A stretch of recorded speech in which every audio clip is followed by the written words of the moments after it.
Hello and welcome to the AP Physics Epic Projectile Practice Slides. I will be trying to explain how to do these projectile slides, how to think through these projectile slides, and like future projectile problems.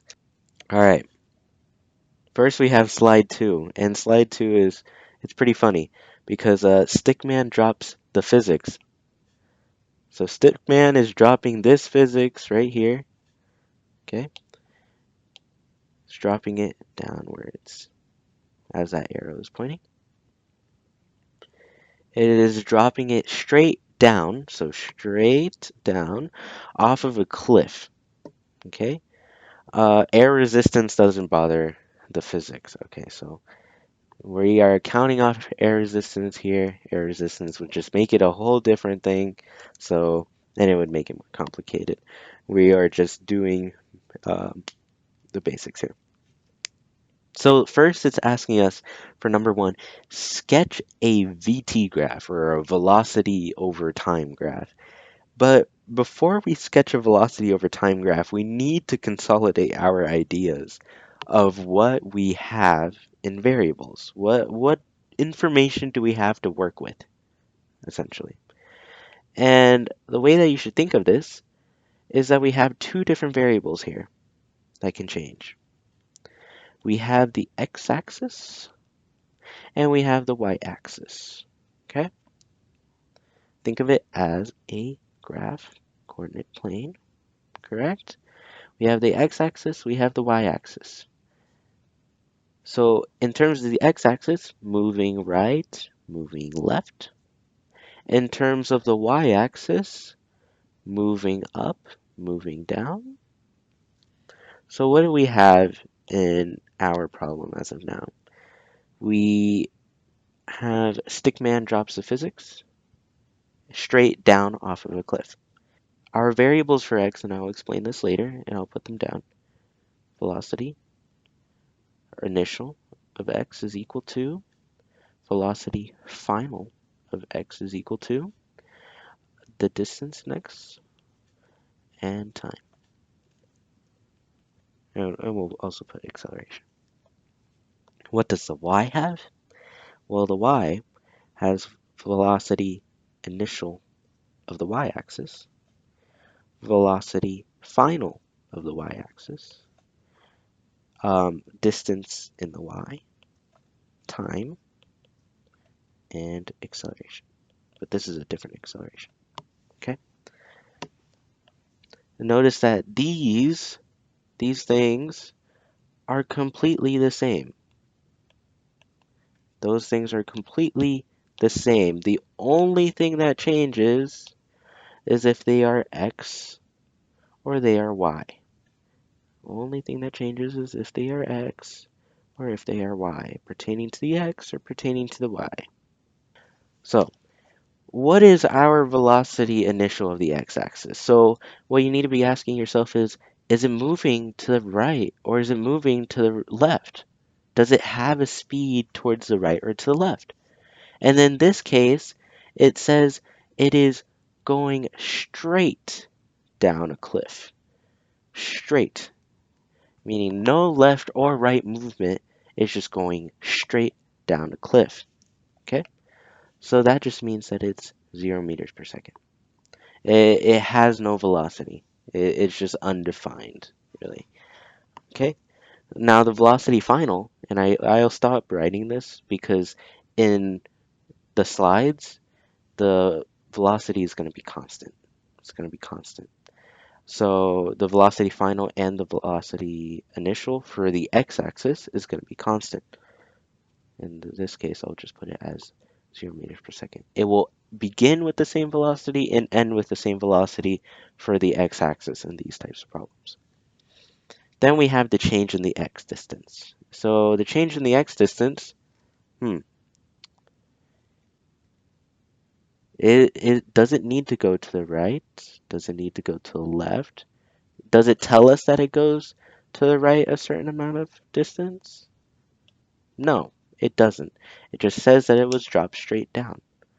So was there a change in the x direction? Did it go right or did it go left?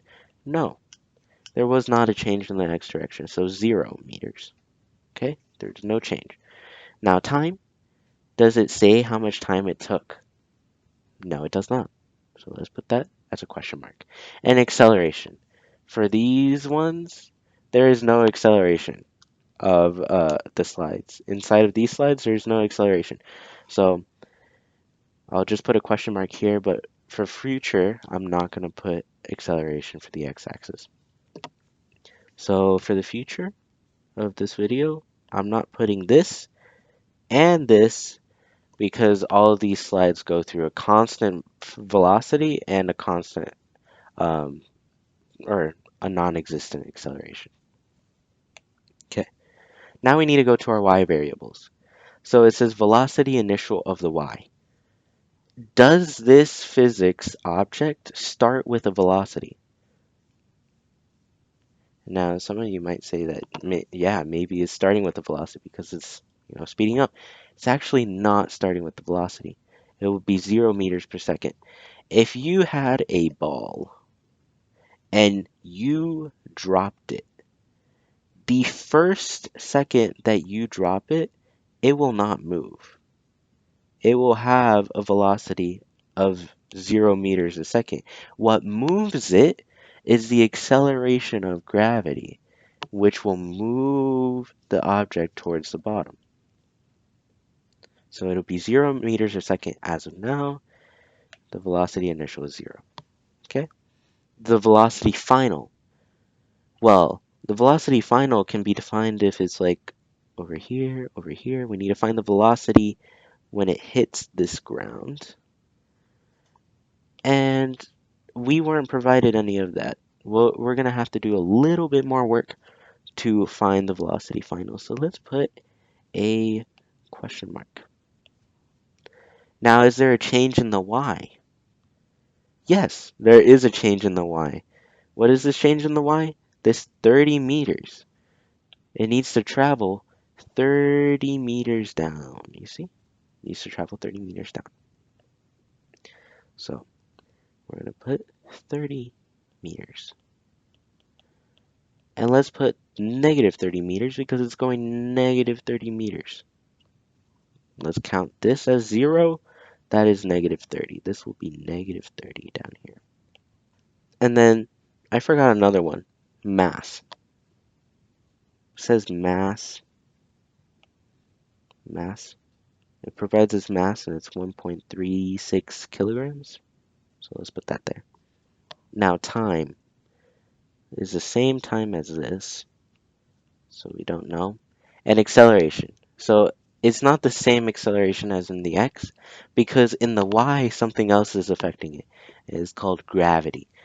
And gravity is pulling the object or accelerating the object towards the ground at 9.1 or 81 meters per second squared. Okay? It's accelerating it towards the ground at 9.81 meters per second squared. But in this case, we're just going to use the number 10. So it's accelerating towards the ground, and we'll put a negative right there to indicate direction that it's going to the negative direction. Meters per second squared. And meters per second squared, if you don't remember, is meters per second per second. Okay, so now that we have these variables, now that we can actually make our graphs. And for this case, there's going to be two different graphs. We have two different velocities. It wants us to find the velocity graphs. There's two different velocities. There is velocity in the y, and there's velocity in the x. Okay, so we need to graph two different velocities. Okay, let's think of this graph. We have two different velocities, so that means that we need to make a velocity x graph, okay, and a velocity y graph. All right, we put those two graphs together, and this will be all over time. So in a span of this time, it'll be like that. Now for velocity x, we have a constant velocity here. From velocity initial to velocity final, it is 0 meters per second. It's not going to the left or right at all. It is going straight down. So how do you graph that? It is 0 meters per second. Or you don't even have to graph it at all because it's kind of undefined. It's not going left or right. There's no velocity. Now for velocity y. Velocity y actually does change. And the reason why it's changing is because of acceleration. Acceleration towards the ground is negative 10 meters per second squared, which means that every second the velocity changes by negative 10, negative 10, negative 10, right? The initial velocity was 0. So let's just put 0 right here. Put this dot there. Okay, it starts at 0. Now let's just say that this is negative 10, negative 20, negative 30, and negative 40. Okay? Since it's accelerating towards the ground at negative 10 meters a second, that means that at 1 second, 1, 2, 3, and let's put 4. At 1 second, what will it be at? Negative 10. Let's put meters per second here. Meters per second. Okay. At 1, it'll be at negative 10 meters a second. At 2, what will it be at? Negative 20 meters per second because it added on 10. At 3, what will it be at? Negative 30 meters a second because it's at 30. It's like adding 10 each time. And if you add 10 from 30, what is that? Or add negative 10 from 30? Or negative 30? It is negative 40 meters a second. So at 4 seconds, it is negative 40 meters a second.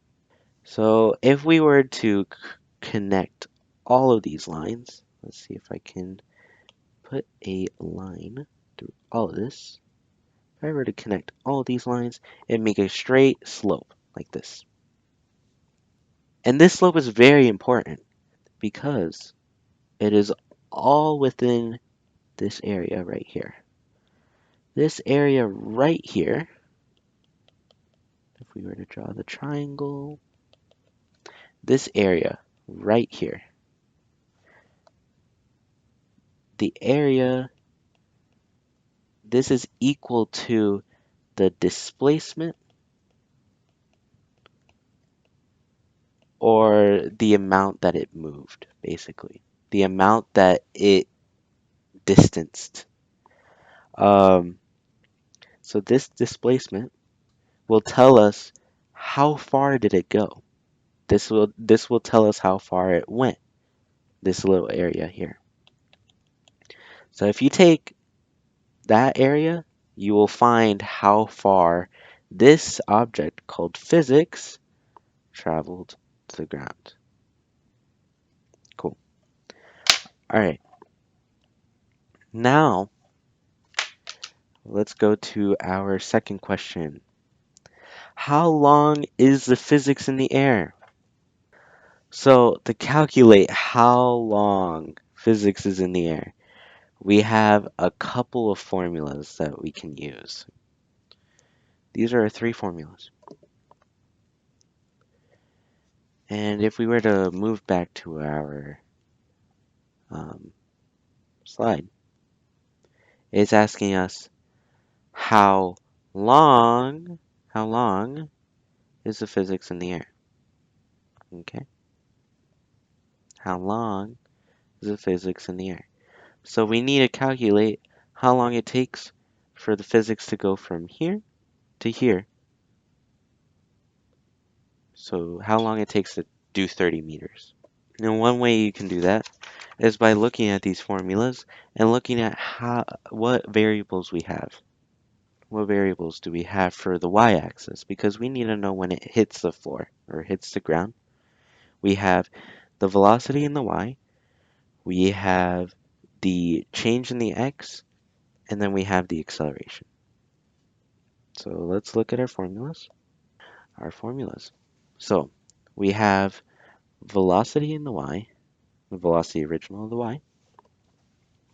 We have the acceleration or gravity, and we have the distance. We have these variables. These variables will tell us what formula we should use. So since we have these variables, we need to look through each of these formulas. So do we have the velocity final? Do we have the velocity final? No, we do not have the velocity final, so we have to exit that one out. Do we have the distance, which is the change in x? Yes, we do have the distance. Do we have the initial distance? Yes, we do have the initial distance. Do we have the initial velocity? Yes, we have the initial velocity. It's right here. And do we have acceleration? We do have acceleration. Does it have the thing that we're looking for, which is the amount of time? It does have the amount of time that we're looking for. So this is looking great. This is actually a formula that we could use. How about the last one? Do we have a final velocity? No. So we cannot use the last one. And it also doesn't have a time variable. So we can't use that formula. So let us use this formula right here. Okay. So the formula is the change in the x is equal to the original x position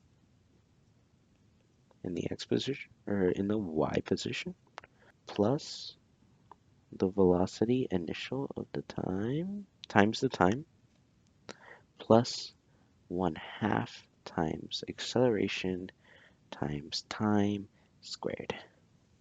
Okay, so since we have this, we can start plugging in stuff.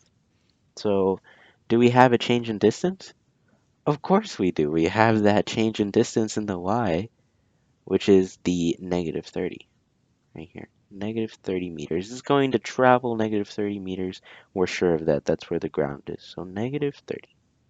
Let me write that differently. -30. -30 meters. This is equal to, do we have an original x position? Yeah, 0. 0 meters. Do we have an original velocity? Yeah, 0 meters per second. Do we have a time? No, we do not. So let's just leave time there. Plus 1/2 of, what is the acceleration? -10. So let's put -10 here. Okay. Times t squared. And we don't have time, so t squared. Let's just put that there. Okay. Now we have all these variables here. We need to think, what are we trying to find here? We're trying to find this variable x. Or this variable t. We're trying to isolate t. So let's try to solve algebraically how to find t. So -30 meters. And how can we simplify this equation already? Well, this is 0, so that has nothing. This is 0 and it's multiplying the t, so that t goes away. Everything else stays the same. So 1/2 of -10, and let me put meters per second squared, times the amount of time squared. Okay? Well, now we need to figure out how to take this away to isolate the t, because the t is right in here. So we need to multiply each side by 2 to get rid of that 1/2. So by 2. This will give us -60 meters. This is equal to -10 meters per second squared times t squared. Okay, so now, since these are 2 multiplying, we need to get rid of that -10. It just needs to go. So let's divide by -10. So divide by -10 on each side. -10. And what does that make it? Well, it's -60 meters divided by -10. That is 6 meters is equal to t squared. But we have this squared now. So what do we need to do? We need to take the square root. And this is where like sometimes you won't want to use this formula because square roots give you a plus or minus answer. Okay, so if you take the square roots of both sides, it'd be t equals the square root of 6, and the square root of 6 is 2.449. And let's just put it right there. But again, it's a square root, so it has two answers. It will be plus or minus 2.449 seconds. Now, what makes sense? Okay, that it takes negative 2.449 seconds to get to the ground, or it takes 2.449 seconds to get to the ground. The negative, you can't time travel. You can't go negative 2.449 seconds. That's just like not possible, right? It makes sense that it should be positive 2.449 seconds. So t is equal to 2.449 seconds. Okay? That's the amount of seconds that it'll take to get to the bottom. 2.449 seconds. Okay, so that's how you solve for t. And that's how you solve for the time. It takes, up here, if we were to zoom into here, it takes 2.449 seconds to travel 30 meters down to the ground. Okay? The physics takes that long to get to the ground. It's actually pretty fast, but you know. Now we move on to question 3. And what is question 3 asking us? What is the final vertical velocity of physics? Okay, so now we need to find the vertical, so meaning y direction, okay? Vertical velocity of physics, and it's the final one. So we're looking at the y's, and we're looking for final. And which one represents final vertical velocity? This one. This represents final vertical velocity. That one represents that. Okay? So since we have that, we can move down and we can start solving this problem. We know what we're looking for, which is the final vertical velocity. So final vertical velocity. We are trying to find the final velocity that it has when it reaches the bottom. Okay? And no, it will not be 0. It's right before it hits the bottom. I need to find that velocity. Okay? So since we're trying to find the final vertical velocity. Now, do we have the velocity original or the velocity initial? Yes, we do. Do we have the acceleration towards the ground? Yes, we do. Do we have the amount of time that it takes? We just solved it. So we have everything that we need to find the final vertical velocity or the final velocity. So let's write out that formula that we just did. Vertical velocity. So final velocity is equal to the vertical or velocity original plus, okay? So now we just plug in numbers. Velocity final is equal to what is the velocity initial? So we have velocity initial. Let's look up here. Velocity initial in the y direction, that is 0 meters per second squared, or meters per second. So let's put 0 meters per second. Plus, what is the acceleration? And the acceleration in this case is gravity. So let me put right here, g equals gravity. It will be negative 10 meters per second squared. Again, it's negative 9.18 or 9.81 meters per second, but you can round it up to negative 10. So negative 10 meters per second squared times the amount of time. So we just found the amount of time. It's this number up here. Okay? So it's 2.449. So let's go there. Put 2.449 seconds. So that's the amount of time that it takes to get to the bottom. That's the acceleration that it has. And it starts at an initial velocity of 0 meters a second, and it starts accelerating towards the ground. So now we need to find, or actually solve it. So velocity final is equal to, the 0 just goes away, but negative 10 times 2.449, okay? So this is why it's easier to work with tens, because you can just move the decimal. It just times it by 10. So this will be, it'll be 2.449 times 10 in a negative sign. So negative 24.49. You see that I moved the decimal just one place over. It'll be negative 2.449 or 24.49, and then meters per second, because that is the unit for velocity. In this case, it's meters per second. So that will be our velocity final of this object. Okay, cool. All right. So now we've completed slide 2, where we talked about what variables we need to consolidate and how to find those variables, how to graph these and represent them in graphs in vertical or velocity in the x-axis and velocity in the y-axis. We also have found how to find the amount of time when provided those variables, and to find the vertical velocity when finding those variables, and how to find what type of formula you need to use to solve those.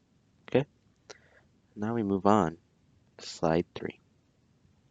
Now slide 3 is pretty funny because now there's a puppy being pushed off of a cliff with an initial velocity, and it's kind of sad, but initial velocity of 15 meters a second. So what do we need to do first? We need to find our variables. So what is our variable here? We have two sides, remember? We have an x side, we have a y side, and on the x side we have velocity original in the x. We have the xx, which is the distance in the x, and then the amount of time. Okay, and I'll make these a little bit spaced out. Velocity initial in the x, the xx, and then the time. Boop, boop. Okay, now we have the y. Velocity initial in the y. We have the xy, and then we have gravity, which is also acceleration, and then time. Okay, so does it provide us, for the first one, an initial velocity in the x? This time it does. It says it's going at an initial velocity of 15 meters a second, and while it doesn't implicitly say that it's going to the right or to the left, we can see this arrow right here that tells us that it's going to the right at 15 meters a second. We're in the positive direction at 15 meters per second, so let's put 15 meters per second. Okay, velocity initial in the x. Do we have the distance in the x? Well, it doesn't tell us that the puppy's going to travel in the x direction this amount or anything like that. So we don't. We don't know that. Do we have the time? It doesn't provide us any time, so we don't know that. How about the velocity in the y? Um, or velocity initial in the y? We can infer that this puppy is not just going to be pushed down the cliff, right? So, or like pushed downwards, right? Only acceleration affects that. So we can say that the velocity initial is going to be 0 meters per second. Now, um, I forgot velocity final. Velocity final y. Do we have a velocity final y? Well, we can't calculate that because we have to calculate how fast it'll be when it gets down to the bottom when the acceleration is certain, right? So we don't know that. How about the distance in the y? Do we know that? Yes. It's this 30 meters. So let's put 30 meters. How about gravity? Yes, we do know that is negative 10 meters per second squared. And then time, we don't know that. Okay, so now that we have that, we can actually do our graphs. Um, it just, makes it easier to do the graphs. So let's make our graphs. And we have our two graphs.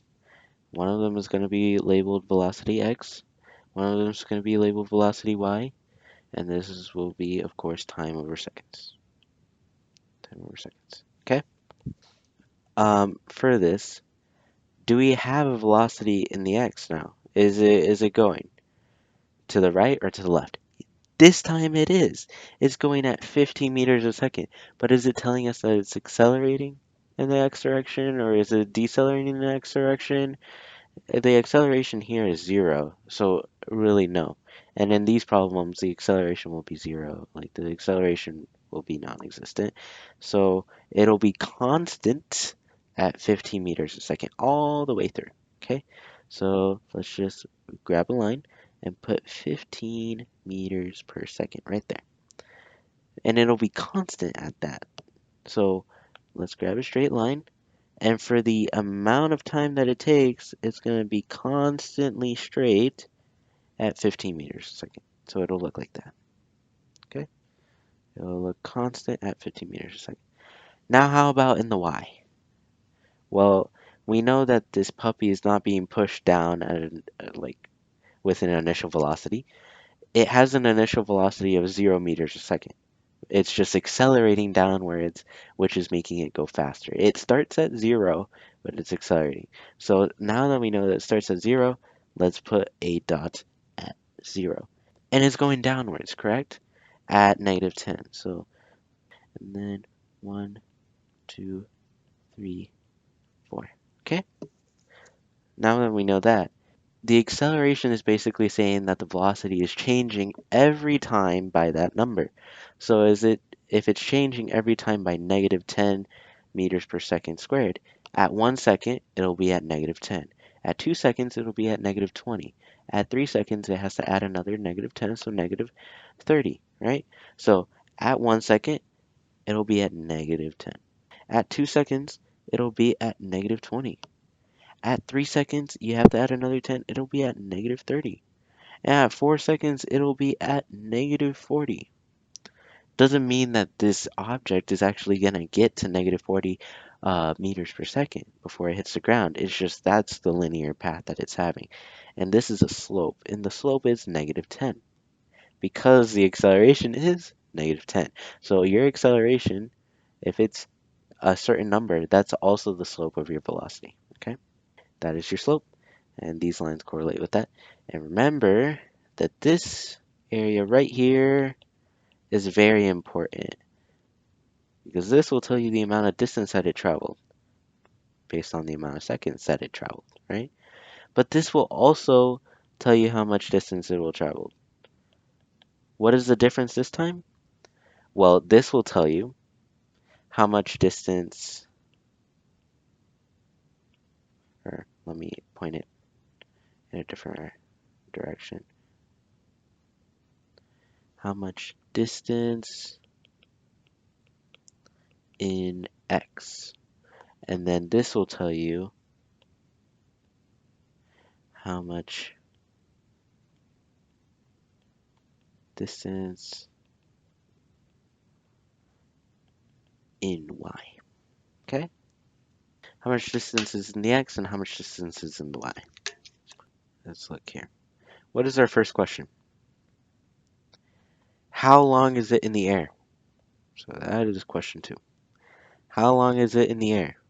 So if we're looking for how long it is in the air, what variable are we looking for here? All the way up here. That's right. We are looking for the t's. Right here. We're looking for these t's. To find those t's, we have to grab our variables and look at that equation sheet. Okay, look at the equations to see which variables that you can actually use. So let's go here, in variables here. We have, so what variables do we have? Um, we have up here, we're looking for a time, so we're looking for one of these two equations up here, okay? One of those two.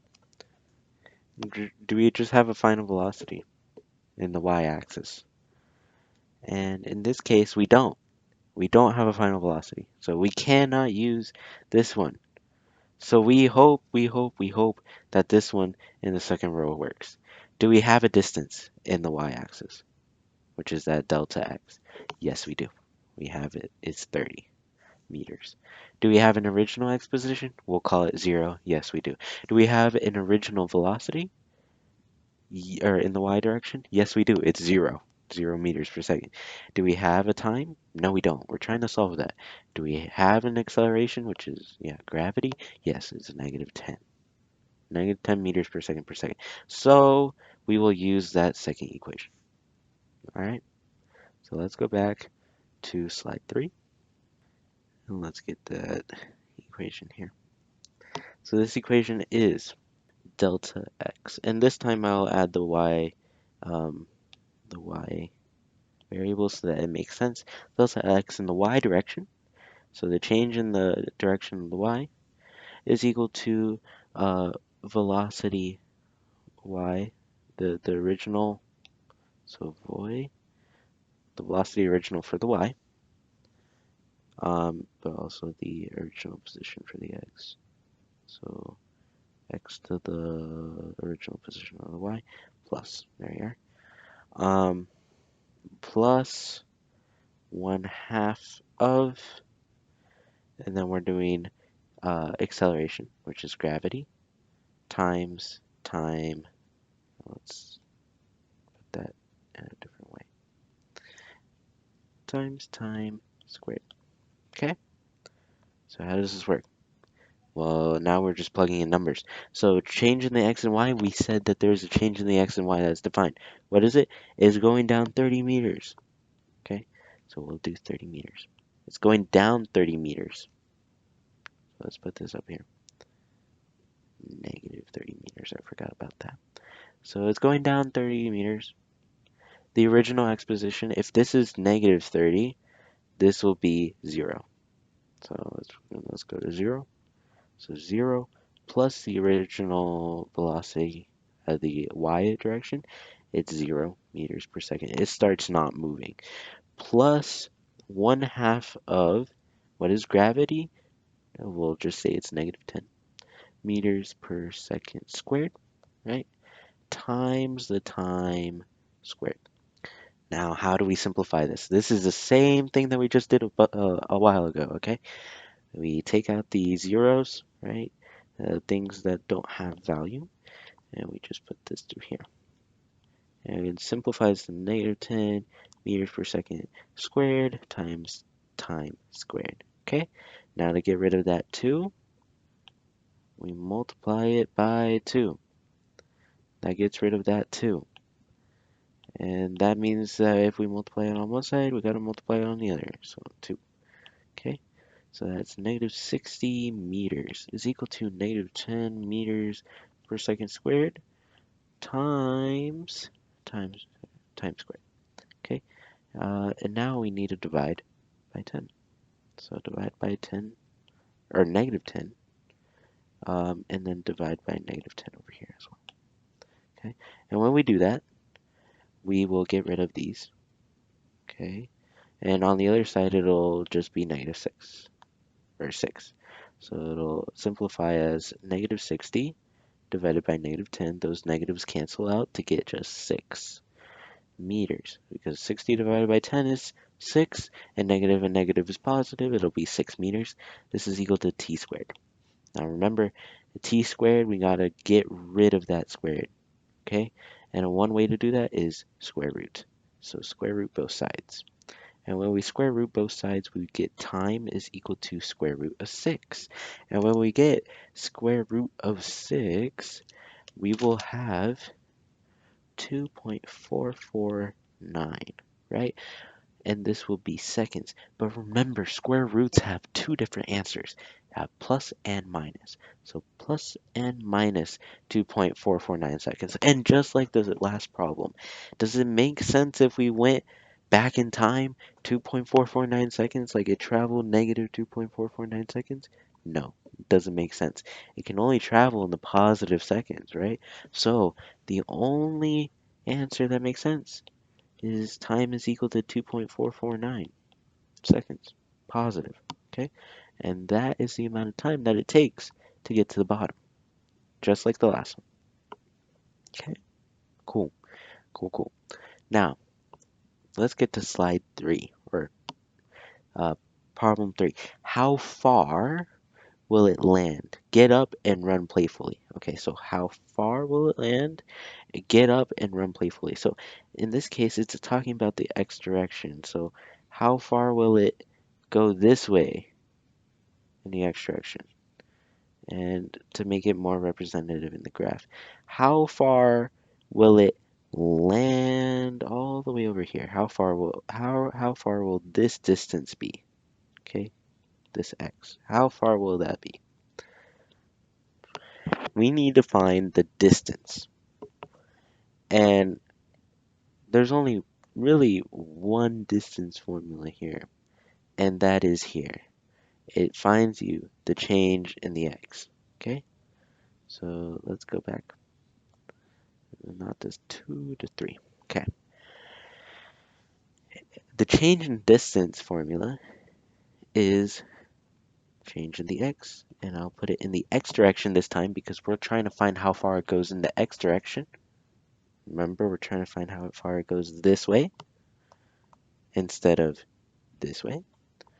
So change in the x in the x direction is equal to, right, the x in the original x position, right, plus the velocity in the original x position times the time, correct? Oh, and by the way, this has time up here, and either way it would end up being the same. But times the time, plus, and then if you want to find another way of writing this equation, it's the same thing, just a little simpler in how you can think about it. A times t squared over 2. Okay? All right. So now we need to put in our variables. Do we know what it will change in the x? We don't. So change in the x will stay the same. Cool. Um, do we know our original position? Yes, 0. 0 meters. Do we know our original velocity? Yes, 15 meters per second. It started being pushed like that. Plus, and then acceleration. Do we have an acceleration for this? No, we do not. It is 0. All of these will be constant, so it'll be 0 for the x direction. So 0 times squared, okay, over 2. All right, so now we need to simplify. 0 just goes away. And then 0 right here, 0 times t squared is 0. And then 0 over 2 is 0. So that'll just go away too, right? So this goes away, this goes away, this goes away. So what is left? 15 meters per second times the time, okay?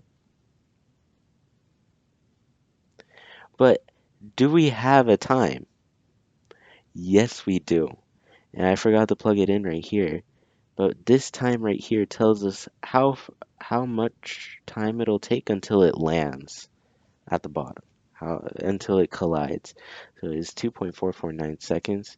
Just put those in here. But it'll also be in here, and I'll just write it in as well. 2.449 seconds. And remember that it's replacing all time variables, so this one as well. And yeah, so 15 times 2.449. That's basically it, right? And that'll give you change in x. In the x direction is equal to 15 times 2.449. And that'll give you 36.735 And make sure to put your unit. What's your unit? Meters. It is meters. Okay.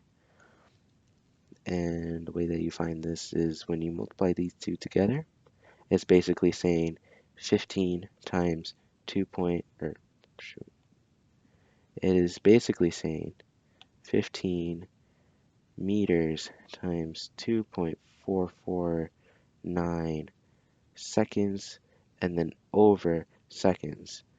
So then that'll just cancel out these two and multiply those together, and it'll leave the meters in, right? So that's how that works, and it's just left with meters. So now we found the change in the x direction, and it's this answer right here, 36.735 meters, right? So that is slide 3. Okay, slide 4 is asking what conclusions can be drawn when comparing slide 2, Stickman dropping physics, and slide 3, puppy answers. So it's asking us to compare the slides that we did before, and it's asking us regarding the mass. So on slide 1, we can see, or slide 2, we can see that the mass is 1.36 kilograms, while the mass on a um, on the dog was 6.8 kilograms, right? So we can just say mass of puppy in slide 2 was higher, or slide 4, sorry. We could just say it was higher than physics on slide 1. Okay. Now it's asking us regarding vertical acceleration. So is there a different vertical acceleration for both? No, because remember, gravity is the same for every problem. Is negative 10 meters per second squared. Of course, it's negative 9.81 meters per second, but you can round it up to negative 10 meters per second squared for like physics, for AP physics at least. So we could just say uh, vertical acceleration were the same for both, and that is negative 10 meters per second squared. Okay. How about horizontal velocity? Okay, so for horizontal velocity, this is where it is different, right? Because the puppy, he was being pushed, or he got pushed, and he was going at a constant 15 meters per second, right? But the physics was just dropping straight down. So we could just say the puppy is going at a constant 15 meters per second um, on the x-axis, and physics is not moving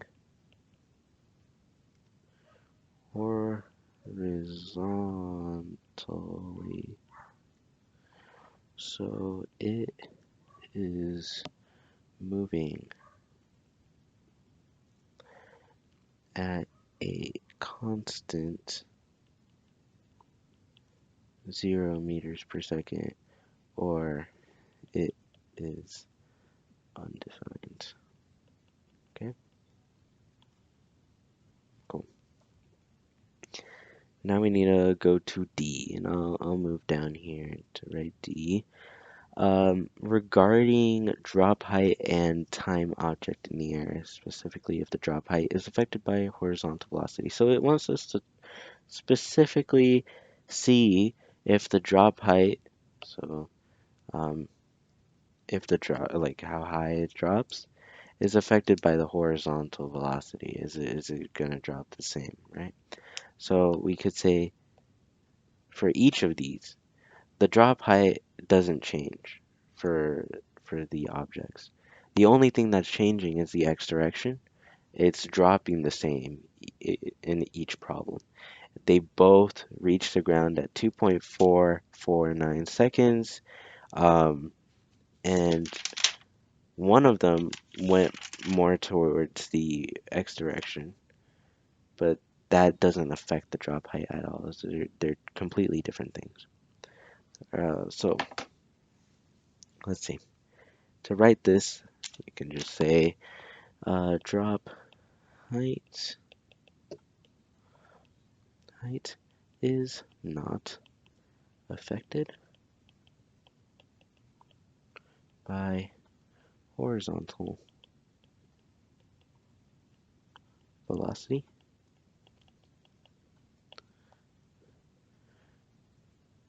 Both had same drop height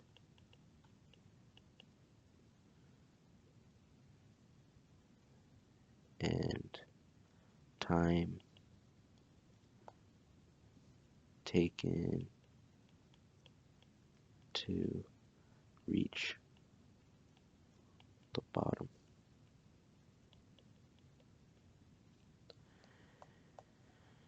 Even when one had a horizontal velocity. Okay, cool. Now we go to E. And E is saying regarding vertical velocity graphs. The vertical velocity graphs are the exact same if we were to look at this. So slide 2, we can see that the vertical velocity graph is going negative 10 meters per second starting at 0. And it looks like that. And then when you go to slide 3, it's the exact same thing. All right. So in terms of the vertical velocity graphs, they're not really different. So we could just say vertical velocity over time graphs are the same. Okay, cool.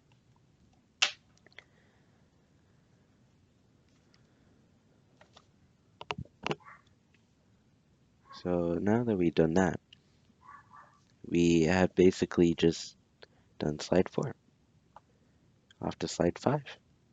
All right, so slide 5, this is where it gets a little different. We had the same types of problems on the first one, but now we're getting into a little bit of a different type of problem.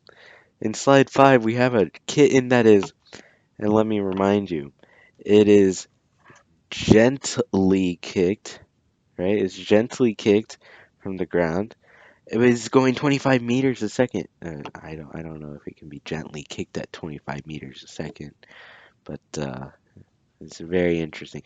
But it also has a 45-degree angle. So here it's being kicked at 25 meters a second at a 45-degree angle.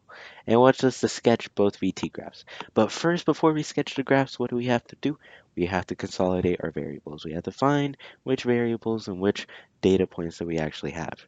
Okay, so again, let's write a table, our table of x and y's, x, y, right?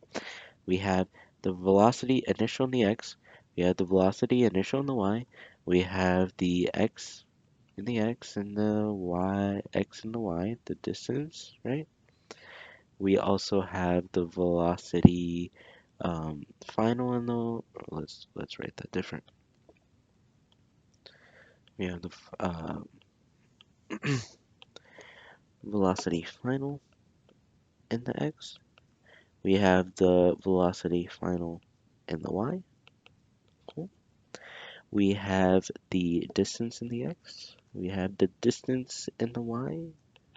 Okay. Um, this one we have time. And we also have time over here. And then we have gravity. We don't have gravity over here. And then that's basically it, right? So, how do we do this? Well, here, do we have a vertical velocity? That's actually a good question. Right now, we don't. We don't know what our vertical velocity is. This is 25 meters a second, but it's going at a slant, you see? We can't say that is vertical velocity. Vertical velocity is up and down, not slanted. Okay? Do we have a vertical or a velocity in the x direction? No. Again, it is a slant. So we can't have a velocity in the x. Do we have a final velocity? No. We have a final velocity for the y? No. Do we have a distance that it goes? It doesn't say so. So no. Do we have a distance that it goes in the y? No. Do we have a time? No. Do we have the gravity? That's the only thing that we have is negative 10 meters per second squared. Yeah, okay? That's the only thing that we have in this problem. And it might seem like this is an impossible problem, but it's not, because we are introducing another different type of topic here. To find these variables here, these ones here, we need to do something different. Notice that when we have this triangle, or when we have this angle, we also are creating a triangle. This is 45 degrees, this is 45 degrees, and this is 90. And it creates that right triangle there, okay? We're creating a triangle out of this angle. And when we create a triangle, you can see the association here. 25 meters a second is the hypotenuse, okay? And we have an angle provided which is there. But we need to find, for vertical angle, we need to find this, correct? We need to find the y right here. And then for horizontal, um, we need to find the x, correct? In the x direction. And the way that you're going to have to do this is with trigonometry. A little bit of trigonometry or geometry.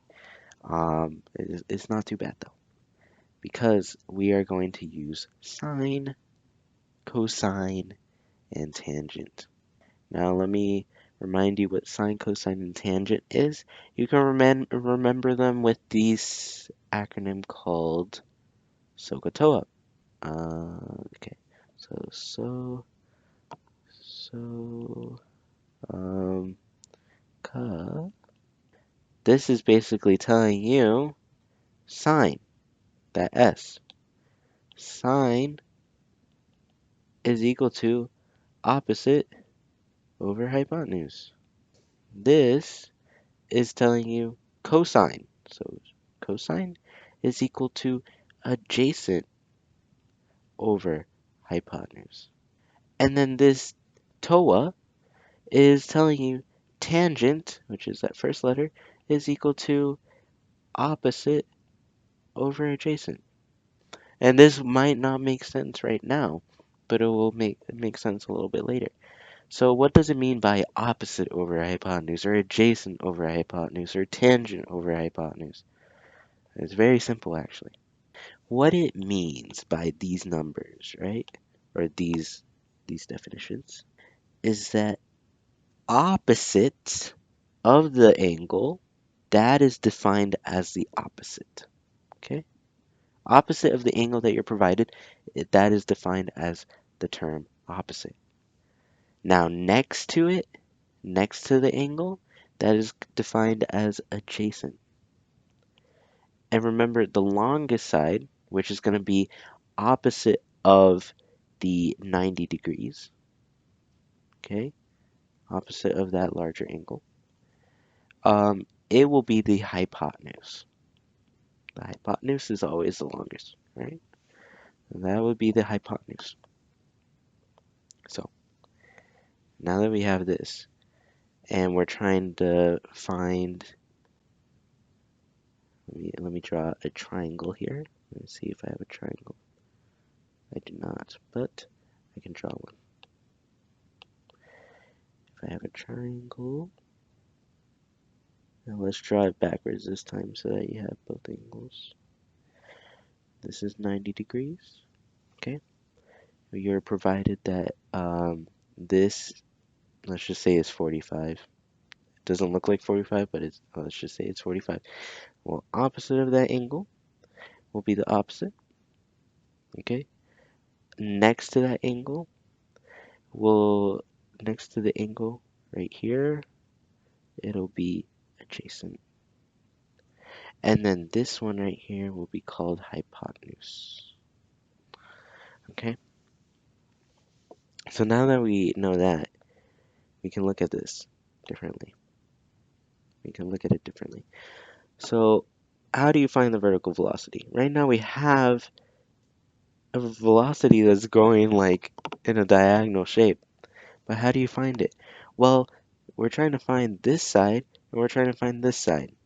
And the way that you find that is by saying, okay, so if I need to find this side right here, I need to go opposite over hypotenuse, okay? Because it's the opposite side. If I need to find um, the variable down here, which will be our x in the x direction and this is the x in the y direction, I need to find the adjacent because it's right next to it, the adjacent.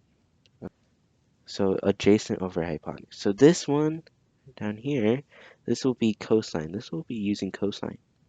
This one right here, since it's the opposite, this will be using sine. Okay? And the way that you use these formulas is very simple. Is equal to, and it's very simple here because since we're trying to find the x velocity, which is this velocity down here, we're trying to find cosine, right? We're using cosine at least. So we will do cosine of, and then the angle, which is 45, times, what is our hypotenuse? Is this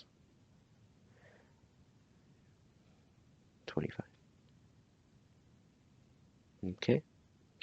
Now for the y direction, it'll be velocity initial in the y is equal to, well, it's the opposite. So it'll be sine of what is the angle? It's the same angle. So 45 times and then 25. Now remember that if you're putting this in your calculator, because you can't put this in your calculator, and it's really easy to, if you're putting it in your calculator, make sure it is in degrees, not in radians. It is in degrees, because radians will mess it up. And I experienced this doing this slide thing, that it does mess it up, and it does make sense. So, yeah. When you solve those, you should get, and when you put them in the calculator, you should get the velocity in the x. It should be 17.7, but it's a velocity, so meters per second, okay? And then the sign should be, or the velocity in the y should be 17.7 meters per second. And this makes sense, right? Because since it's a 45-degree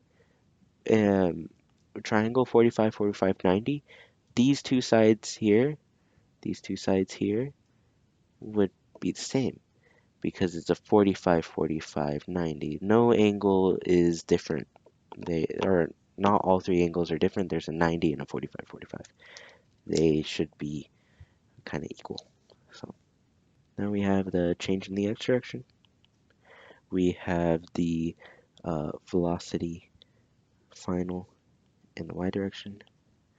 The gravity, time, time over here, the change in the x and y over here. Okay. Now, this is a really interesting thing, okay? Since this thing is basically being punted, all right? Let's just say that it's being punted. Um, it's not just going to go straight up like this. No.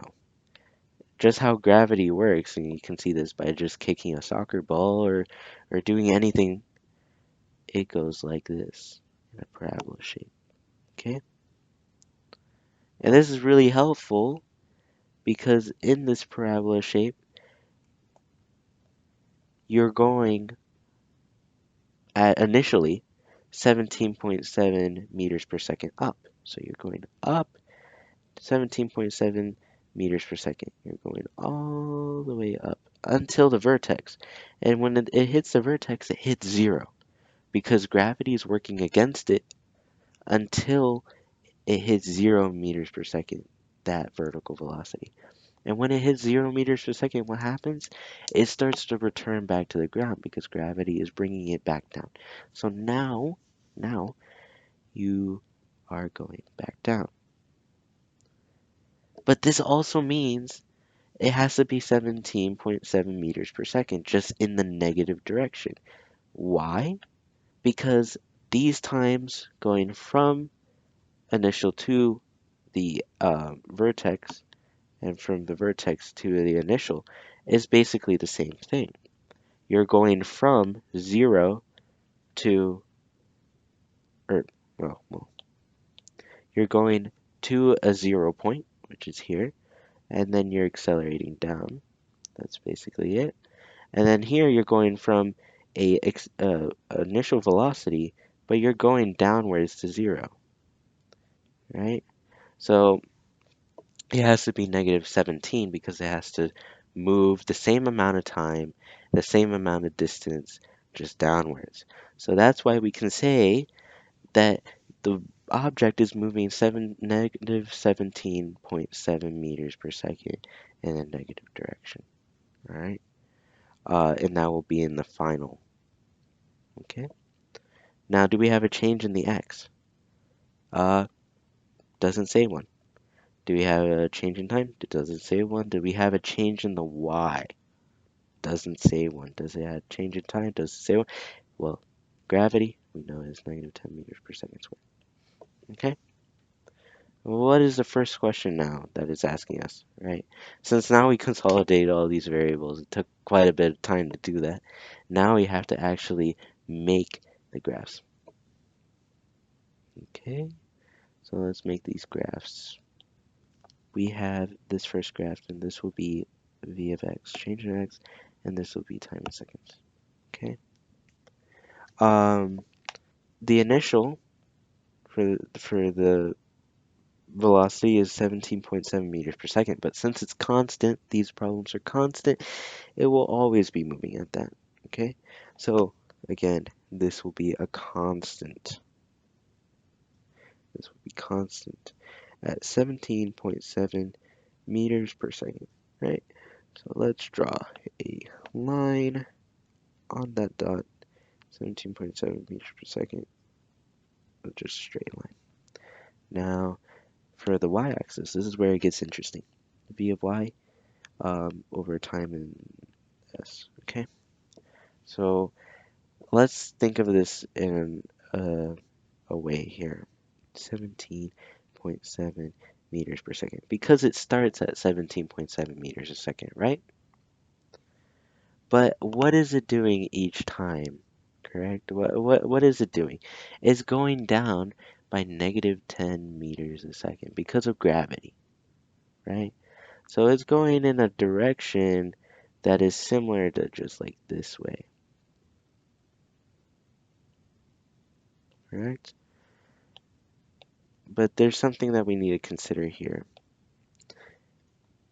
If it's going to 17.7 meters a second, and we can use this parabola here, right? It is going down in velocity, down in velocity, and down in velocity until it reaches the vertex, and it gets to 0. That's when it stops. Stops moving in the y.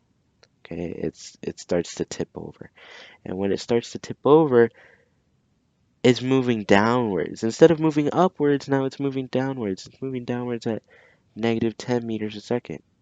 Okay? The velocity is changing now. So now we need to actually graph this.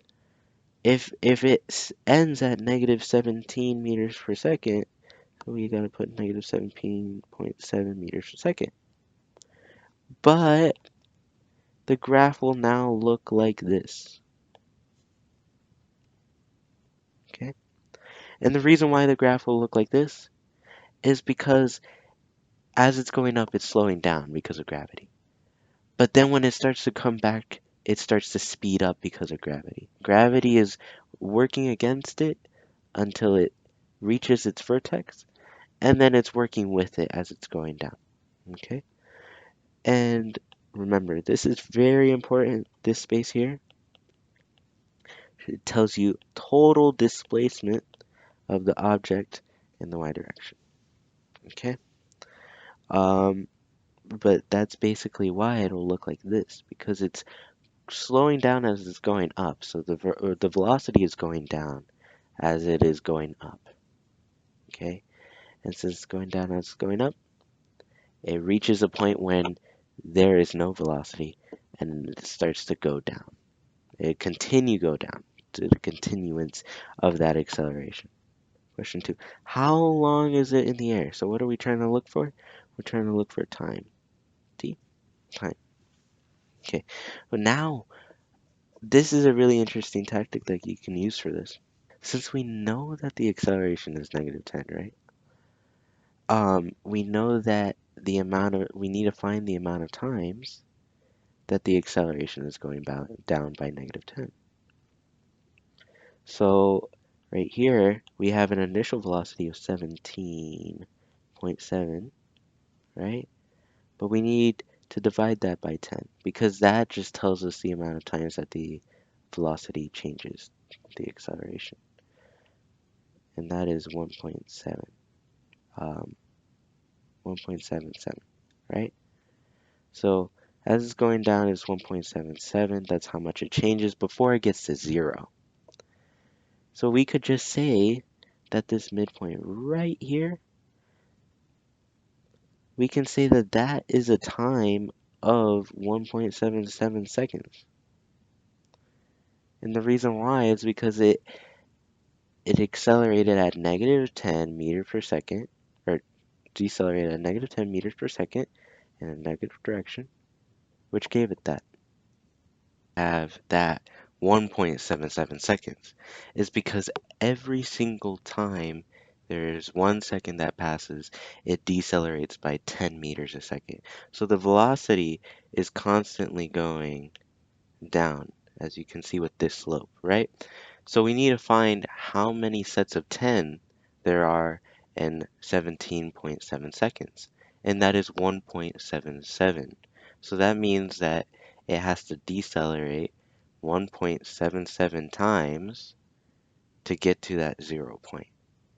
So now that we found that half point, it should be the same for both the top, which is that velocity in the y, and the bottom where is the velocity in the negative. It should be both the same. So actually this part right here, this time, this is 2 times 1.77. And if we were to do 2 times 1.77, it would be 3.54. So now we have for the end of the time 3.54 seconds. Okay? This is how you can solve it through the graph or just in your head. Pretty simply with, again, with negative 10 meters per second squared as the acceleration. But if you want to solve it as a equation, you can do that too. If we're trying to find time, correct? We're trying to find time, or shoot, not time squared.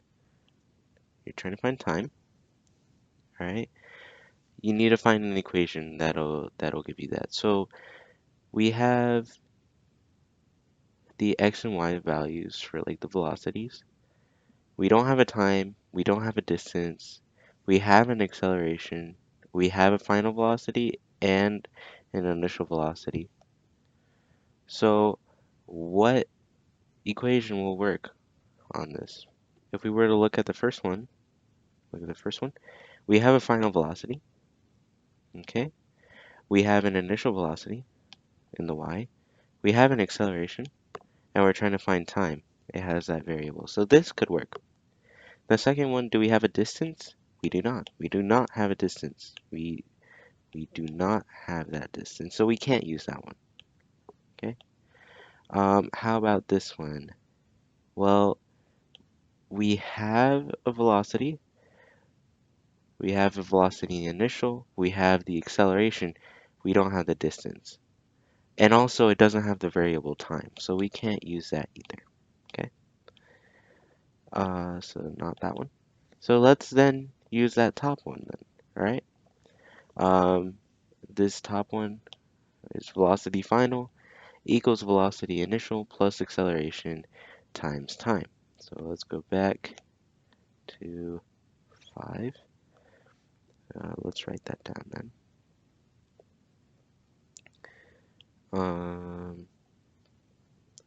Right.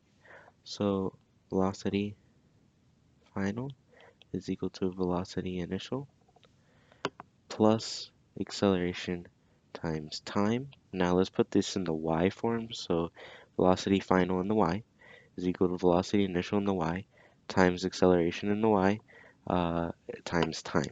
Okay? Now let's just plug in variables. So the velocity final, we know it's going to be negative 17.7 meters per second. The velocity initial, we know it's going to be 17.7 meters per second. And we know that the acceleration will be negative 10 meters per second squared, right? And then time is just there because we're solving for time. So now it's just simple math, okay? Um, let's first do negative 17.7 meters per second. And we're going to minus negative 17.7 meters per second on each side.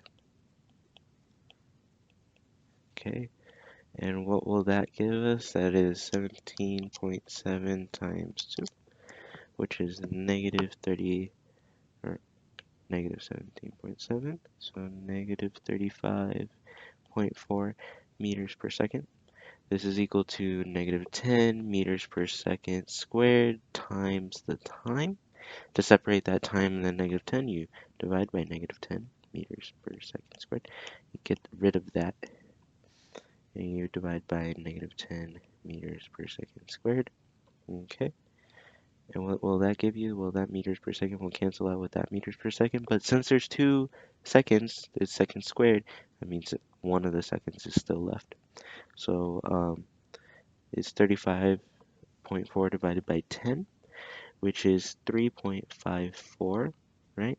3.54 seconds is equal to t, or t equals 3.54 seconds, okay?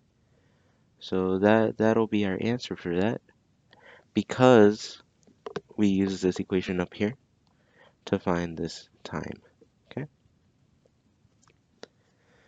Um, so what's our next one? Well, our next one is how high does it go? So let's look at how high it goes. So how high does it go? And how can we calculate this? Well, we know that our shape is going to be like this, okay? Our shape is going to be like a parabola, and this vertex point is going to be exactly in the middle.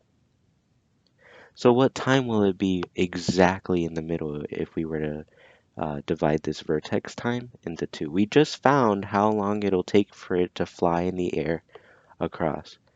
So what will it be at the middle? What time will it be at the middle? It'll be right here, 17.77 seconds, because the ball will stop. It will have a velocity of 0 and start heading in the negative direction towards the ground. Okay, that's when it hits its vertex. That's when it hits its peak. So to calculate how high it'll go, that peak is how high it'll go. So we can just say that the amount of time that it'll take to get to that peak is 1.77 seconds, because that's halfway through. It's halfway there. That's half the amount of time, okay? Um, and everything else can just stay the same. If we're trying to find a change in distance, so change in distance, we need to find a formula for that. So let's go back to our formula sheet, and we need to find a change in distance. Does this have a change in distance? No, it does not. So we cannot use this one. Does this have a change in distance? Yes, it does. Do we have the initial distance? Yes, we do. We have the initial velocity. We have the acceleration. We have the amount of time. So we have all the variables. So that one can work. Maybe there's a simpler one though. Do we have a change in distance here? We do. We have the acceleration, um, and then we have the original velocity and the final velocity. But that just seems more complicated because it's v squared and stuff. And also the distance is inside of parentheses. So it's more complicated to get that one. So I think I'll use this one, that one to get a change in distance. So let's use that one then. So how high does it go? Well, our formula is going to be change in the x is equal to velocity original times time plus 1/2 of the acceleration times time squared. Okay? Um, and we can rewrite this inside of like the y in terms of the y because we're looking for the y distance. So we're going to do change in the x and the y direction is equal to the velocity initial in the y direction times the time, and I put it in parentheses just to make it easier to calculate, plus the acceleration, which is gravity. So let's put the gravity, or yeah, let's keep it as acceleration, never mind. Plus acceleration times time squared over, and then since it's divided by 2, over 2.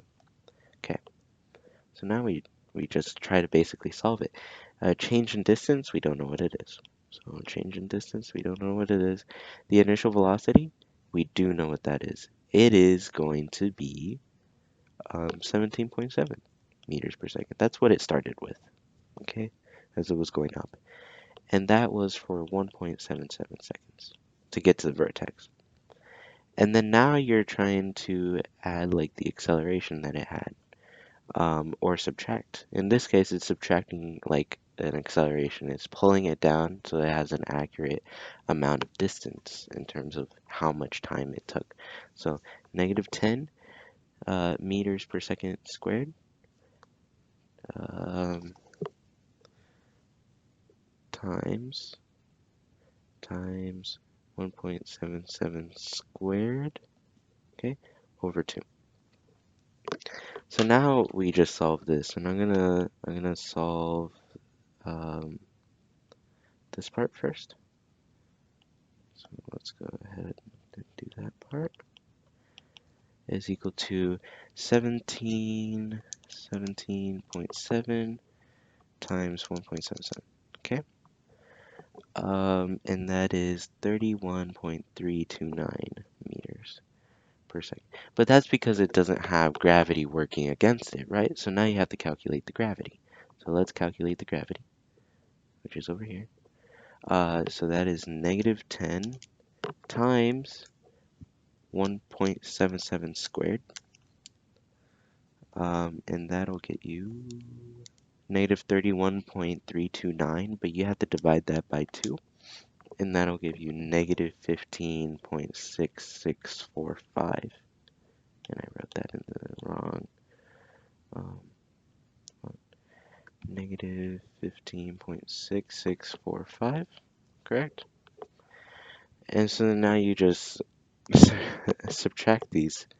You do that, minus, and you will get, okay, change in the x and y is equal to 15.6645 meters per second. Wait, meters. Cool. So this will be our answer for that one. It'll travel during those 1.77 seconds going up against gravity at negative 10 meters per second, it'll go 15.6645 meters up into the air. Okay? Now we head on to 4. 4. And what is 4 asking us? What is it asking us? How far will it land before running back and scratching you? So now we're trying to figure out this length over here. Okay? From here to here, we're trying to find out that length, the length of the parabola, and how far it landed. So now we're trying to find the actual change in the x, but in the x direction. Since we don't have an acceleration, because it's constant. This is why you have to keep track of your variables, because it's constant. Okay? So because of that, our acceleration is 0. And then our time is still 3.54. but squared, and it's over 2. But all of this will just be 0, right? So it would be change in the x direction is equal to 17.7. So 17.7 times 3.54. Okay? And that'll be 62.658 meters, right? Because the acceleration is 0, which makes that 0 top, or the top, or the numerator 0, which makes the whole thing 0. So that just doesn't count. It's just 17.7 times 3.54, and it's this. And this is because the acceleration is constant. There's no acceleration for the horizontal, at least. For vertical, it is gravity. But for horizontal, it is constant. Okay, moving on. Slide 6. And I will be moving a little bit faster on this one. Because on the other slides, I kind of explained how to find the other stuff. But for 1, we have to consolidate the variables. It'll be v of x is equal to the cosine of 60 times 50. And this is equal to 25 meters per second. And this is because the angle is 60 and the velocity is going 50 over here. So you have to use cosine for the horizontal, which is this part. And then you need to use sine for the vertical, which is in this part, which I explained in slide 5 in the earlier parts. Then do we have a distance in the x direction? No, we don't. Or we do, but we just don't know what it is. All right. Do we have a time? Yeah, we don't know. Do we have a velocity in the y?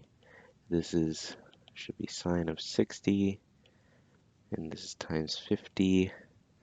This is equal to 43 meters per second. All right, so notice the sine versus cosine. This is because cosine is used to find this adjacent side, which is this this bottom side, and then sine is used to find this vertical side, and that's why it's v of y and v of x. All right.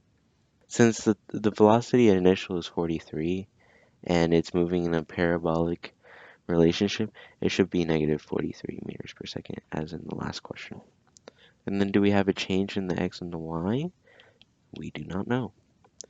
Do we have a gravity, and it is negative 10 meters per second squared, and t is equal to, we don't know. Okay, so now we put those variables there. We consolidated our variables. What is our first question? It's a golf ball hit from a negligible height. So we need to sketch both VT graphs. So now we have that, and we need to make this velocity y, and then we're going to make this velocity x. Okay? Now, what is our thing going at? Well, it's going at a constant 25 meters per second. It's going to end at 25 meters per second. So let's just put it right there at 25 meters per second. It's going constant. Okay? All right, and then for velocity y, we started at 43 meters per second and we ended at negative 43 meters per second. Okay, so initially at time equals 0, we started up here at 43 meters per second, and we ended down here at negative 43 meters per second, okay? So now we need to just draw a line, straight line with the between these two times. Because it's moving through time, but it's also decreasing in velocity and then accelerating towards the ground in a parabolic shape. Okay, so this area here is called displacement. It's very important, all right? And this area here as well is called displacement. So now question 2 is asking us, how long is it in the air? And we can use our same logical explanation as before. If it's moving towards the ground at negative 10 meters per second squared, right? Every second is moving down by negative 10 meters. The velocity is. So that means that if we were to divide the velocity by that negative 10, we would get the amount of, I guess, the amount of seconds that it takes to get to that zero. Amount of seconds that it takes to get to the initial, right? So this point right here. So if we were to do 43 and we were to divide it by 10 because of 10 meters per second, this would give us 4.3 seconds. And that 4.3 seconds is right there. But now you need to find like the length or like how much seconds it takes for the whole air time, right? And since it's a parabola, it should be on the same as in the left side and the right side. Both need to be the exact same. So if it takes 4.3 seconds to get to the vertex, it should take 4.3 seconds to get to the very end. So right here, it should also take 4.3 seconds, which means 4.3 plus 4.3, that is 8.6. So 8.6 seconds, okay? But if you want to calculate it through like time, it's very simple. Let's just put number 2 here. So number 2, and just how we did slide 5, we can use, since we have a final velocity, we have an original velocity, correct? And we don't have a time, but we have gravity. We can use this formula, which is velocity final equals velocity initial plus the acceleration times time. And let's just do that in the y direction, right? And then substitute. So velocity final in the y is negative 43 meters per second. The velocity initial in the y is 43 meters per second. And then plus the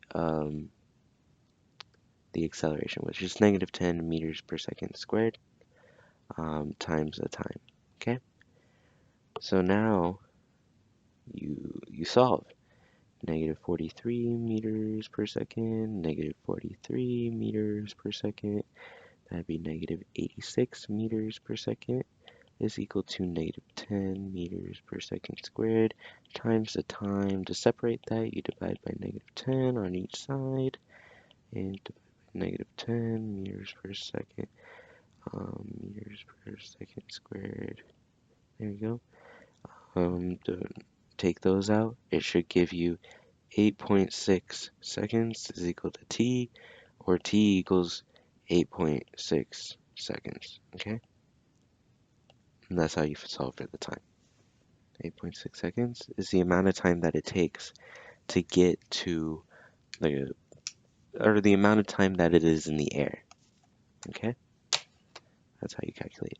So now we have question 3. And question 3 is asking us, how high does it go? And this is interesting because how high does it go is again like the parabola shape, okay? If the parabola shape is even on both sides, right? When is the highest point? In the middle, right here. This is the highest point. That is the highest point. But that also means that it takes the same amount of time here as it takes over here. Because, again, velocity is constant. Velocity in the x is constant. Velocity in the y is a whole different thing. Velocity in the x is constant. So the amount of time that it takes to get from the left side to the vertex, and then from the vertex to the right side, is the same thing, 4.3 seconds. So if we want to find the vertex, we want to find it when time equals 4.3 seconds, because that is where the vertex is located, okay? So we need to find the distance, and the distance in the y, at least. And so now that we know the time horizontally, how much time does it take to get to the top, or the tip, we can use the distance formula, which is change in x in y is equal to the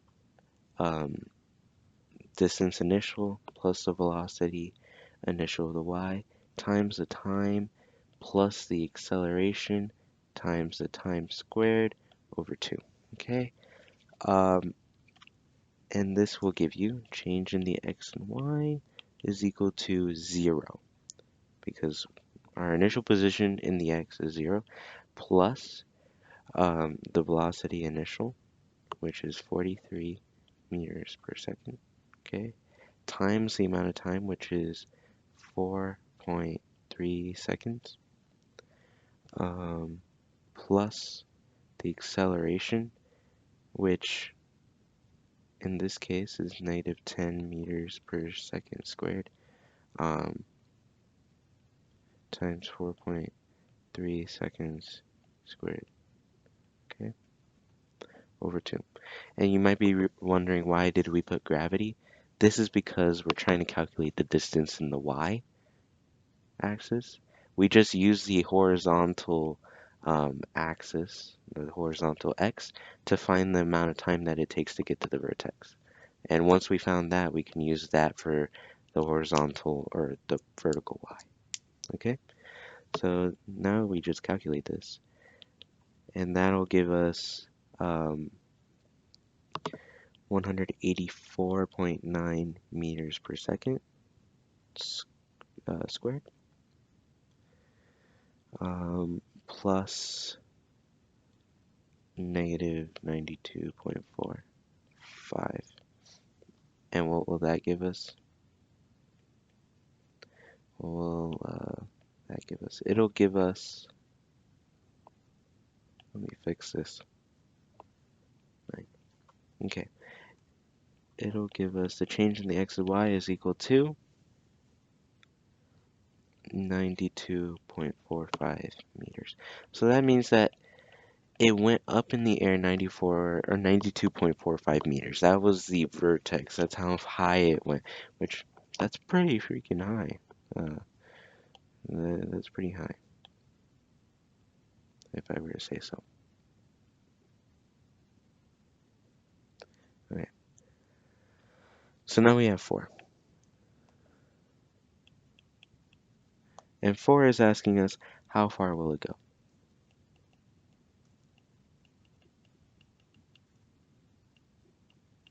Okay. So how far will it go? So now this is like finding the distance, you know? Finding the distance from here to here. That is finding the distance in the x direction, in the x axis. So we need to find the distance. So our formula is going to change a little bit. Is the distance in the x direction is equal to the initial position in the x direction, right? Plus the velocity original of the x direction times the time plus the acceleration time squared, right, over 2. Okay. So this will just give us the change in the x direction is equal to 0, because we start at position 0. That's where it all starts. And the velocity initial, this is 25 meters per second from our little chart up there, times the amount of time that it takes, which are the whole amount of time that it takes, not just to get to the vertex, that's halfway. If that is halfway, if it takes 4.3 seconds to get halfway, it takes 8.6 seconds to get all the way, okay? Double. So if that is the case, then it's 8.6 seconds times acceleration. Now, acceleration, this is horizontal acceleration. And in this case, we don't have an acceleration in the horizontal axis. It's a constant velocity. So it'll be 0, okay? Times the amount of time, 8.6 seconds over 2. But we know that this will just equal 0. Then like that will just equal 0, okay? So what we're left with is changing the x, and the x is equal to 0 plus 25 meters per second times 8.6 seconds. And what will that give us? Well, it is 25 times 8.6, 215. So changing the x in the x direction is 215 meters. Okay, so that is our answer. 215 meters it travels the whole length across. Pretty far. I mean, it's a golf ball, so it should go pretty far. Um, but wow, that's still quite a bit of distance. All right, so now we're on slide 7 with Smurfette leaping off straight off of a cliff. Wow, yeah, she is definitely crazy. Yeah. So first, again, it says sketch both VT graphs, but before you do anything, consolidate your variables, okay? And I've put like how to consolidate your variables in previous slides, but I'll briefly go over them in this one. So one, we're going to consolidate our variables. So our velocity initial in the x direction, it says she's leaping with a velocity of 35 meters a second, and it's going this way. So your velocity that's going left or right, like in a horizontal motion, that is your velocity in the x. So that will be 35 meters per second. Okay. Do we have a change in direction? Does it say? No, it doesn't. So we will put a question mark. Does it say a time that it'll take to do that? No, it doesn't. It doesn't say how much time it'll take to do anything in this. And then now, again, there's two different types of variables, the x and the y's, right? So now we're on the y side. Let me make that a little bit straighter. Oh, I think I messed it up even more. But that's okay. Velocity initial in the y. So does it tell us a velocity initial in the y? I mean, no, it doesn't. But if she's jumping off of here, right, she's gonna have a velocity initial of 0, okay? She's not straight away gonna have a velocity of like 30 meters a second. She's gonna start at 0 and accelerate towards the ground at negative 10 meters per second per second. So a 0 meters per second is our velocity initial. Do we have a final velocity? No, we don't. We don't know what her final velocity is going to be. Actually, we just don't know. If she's accelerating towards the ground, we don't know how fast she's going to be when she goes to the ground, right? Um, and then do we have our distance in the y? Well, our distance in the y is like our change in height, basically. And our change in height is this 80 meters. She's dropping all the way down for 80 meters, okay? So let's put 80 meters here. And then our acceleration. This is also our gravity. This is our gravity. Our gravity is negative 10 meters per second squared. And we rounded it up to negative 10. It's 9.18 or 9.18 meters per second. That's the actual gravity. And then time, that is a question mark. We don't know how much time it'll take. It's the same amount of time here. We just don't know how much time it'll take for her to hit the ground. Okay? So now that we consolidated our variables, now we can actually make our graphs. And our graphs are going to be pretty simple but different. Okay, so First, we need to put our velocity y and our velocity x, and this is our times, right? Times in seconds. All right. So our velocity x, does it change? No, it's a constant 35 meters a second. She's constantly going 35 meters a second to the right. She's not accelerating, she's not decelerating, she's going constant, okay? So 35 meters per second, okay? And is a straight line. Now, this one is where it gets a little funky, okay? She doesn't have a velocity like final, but she has a velocity initial of 0. So let's graph that, okay? She's starting at 0. But we know that she's accelerating towards the ground at negative 10 meters per second, right? Because of the acceleration of gravity.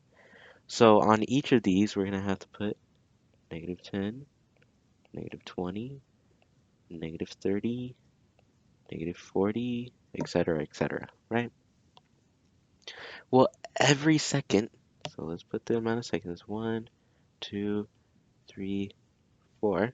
Every second, she's going and reducing her velocity by 10, okay? So it goes from negative 10 to counting down by 10 again. At 2 seconds, it's negative 20. At 3 seconds, it's negative 30. At 4 seconds, it's negative 40. Okay? And then when we connect these points, we will have what? This is a line like this. And this is different from our other lines because the other lines we were thinking of like a parabola. In this one, we're just going straight down a cliff. It's a free fall. Okay?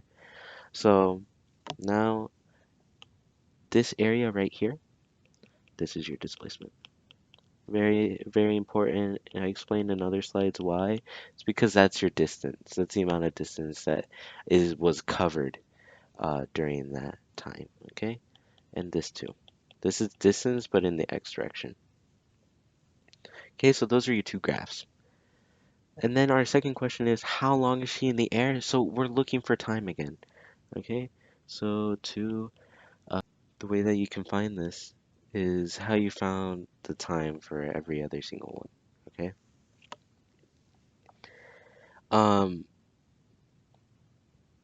we know like the amount of distance that she's covering, okay? She's covering in the x-axis. If she's free falling, we know that she's going to go down 80 meters. So we know how much distance she's covering. We don't know the final velocity and we don't know the amount of time, but we know the acceleration of gravity, okay? So if we go to our other page with our formulas, let's look at their first one. If we have the distance only, do we have the velocity perhaps final if we want to find time? No, we don't. We do not have that, so we can't use this. Unfortunately, that one's like the most simple one, but we can't use it. Our second one, can we find distance with it? It is. It's right here. Do we have our initial distance? Yeah, it should be 0. Do we have our velocity initial? Yeah, it should be 0. Our time, that's what we're solving for. And our acceleration is negative 10. So this is a viable option. Okay. And our last one, does it have a change in distance? Yes, but it's in like parentheses and stuff, and there's some squares, so I don't quite like it. So, yeah, I prefer not to. Um, so now we can actually use our second, yeah, we can use our second formula, and that is the change in the x is equal to the x position, like the original, plus the velocity original in the x, or in the y, shoot, in the y, velocity original in the y, and let me put in the y, original in the y, um, times the amount of time, plus acceleration times time squared over 2, okay? And what this will give us, if we were to substitute the values, is negative 80 meters. So up here, I put 80, it should be negative, because of the fact that she's dropping 80 meters, okay? So make sure to put that negative. Your math will make more sense. Plus, and then our initial position is 0. She's starting at 0. plus our initial velocity, which is 0, times the time. That's what we're solving for. Plus, and then the acceleration is -10 times the time squared over 2. And then now we just solve for x. If this is 0, this counts out. So if we take that out, if this is 0, that also counts out because it's multiplying that 0. So now we just solve the rest. So it should be -80 meters is equal to -10 times t squared over 2. And this should give you times 2 to get rid of that 2 at the bottom, which is -160 meters is equal to -10 times t squared. Okay, and then divide by -10, and then divide by -10, and we get ourselves 16, right? 16 is equal to t squared, 16 seconds.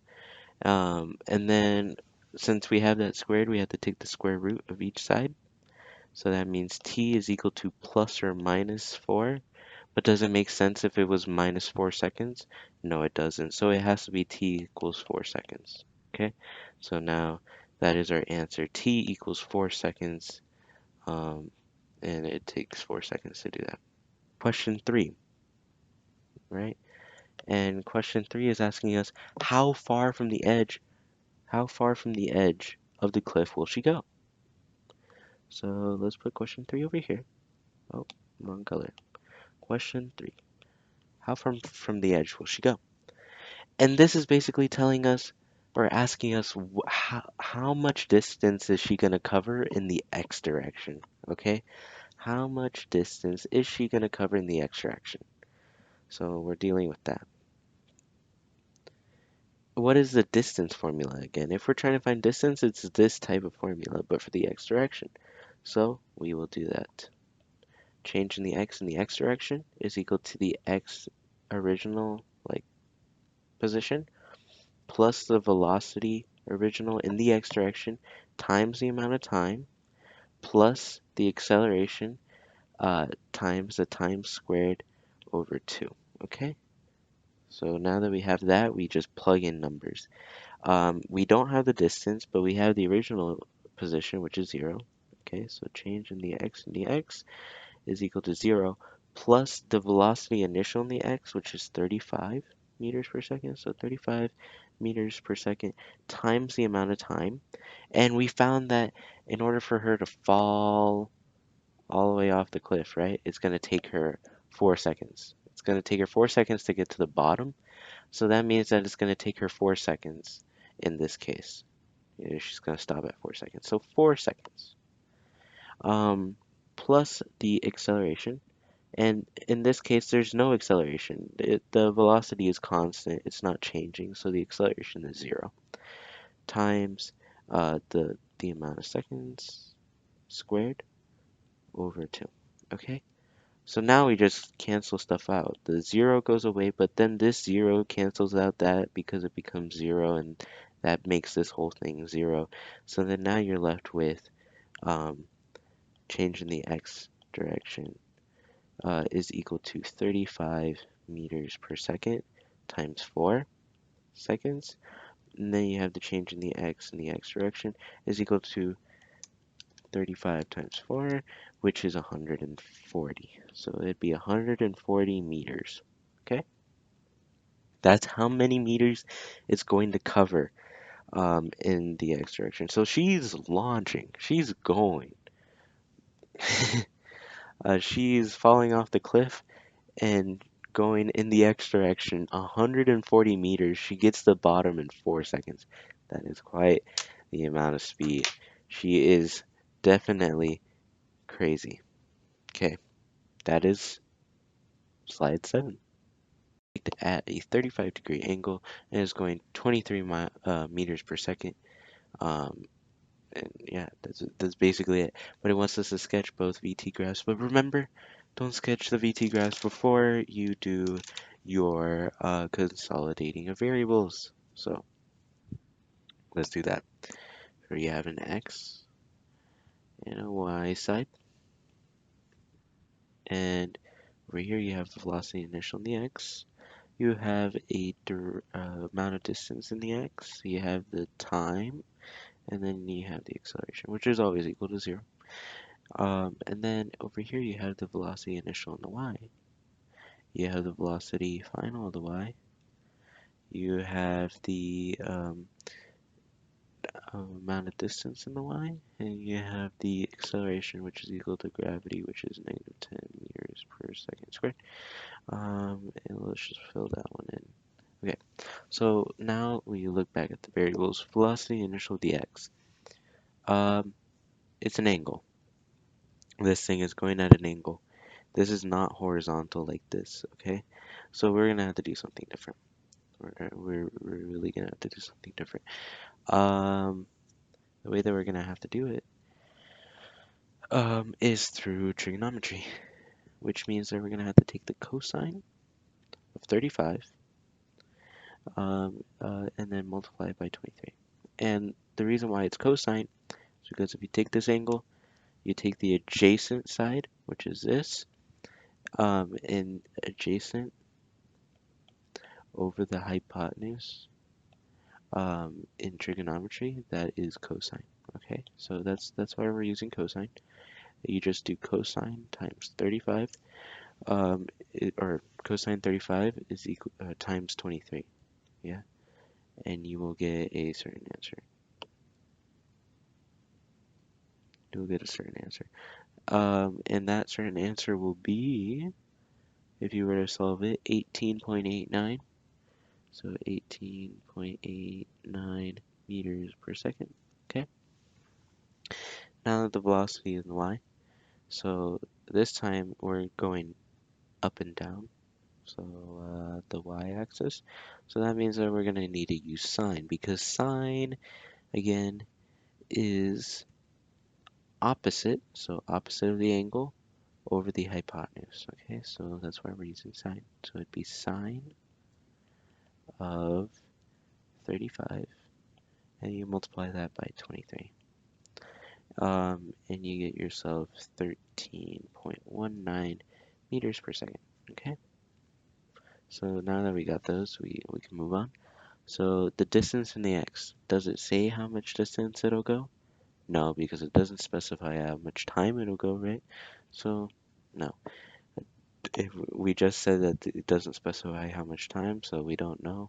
The velocity final, do we know what the velocity final is going to be? Um, Actually, yes, we do. We know what the velocity final is going to be since it's a parabola. It'll be negative 13.19 meters per second. Okay? Because that is like the y-axis. And then the change in the x, or in the change in the y dimensions, we don't know. So let's put a question mark. And then the amount of time, yeah, we don't know either. Okay? So now we have those variables. It's wanting us to sketch both VT graphs. So let's get to sketching that. We know that our velocity in the x is going to be constant. There's no acceleration or anything like that, so we know it's going to be constant. So let's put it constant. It's going to be constant at 18.89 meters per second. And it's going to be constant there for a bit. Okay. This one. And that's a straight line. Okay. But on this one, we know that our final velocity is going to be negative 13.919, and our original velocity is going to be 13.19. So let's go here, 13.19 meters per second, and then down here it'll be negative 13.19 meters per second. Okay, you take this, put this here, and it's going to be a straight line between the two of them. Cutting that line for the time directly in half, that's what it's going to look like. And the area between these, again, that is displacement, and that is important. Alright, since it's velocity, this is how much distance it covered in terms of displacement. Alright, cool. So now we can move on to question 2. How long is it in the air? Um, Again, we can do this by the graph. So remember, our acceleration towards the ground is negative 10 meters per second, which means that every single second it's going to move by negative 10 meters. So we need to find how many times it moves by negative 10 to where it gets to 0, right?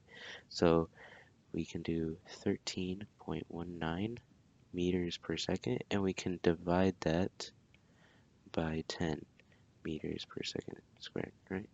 And that will give us 1.319 seconds,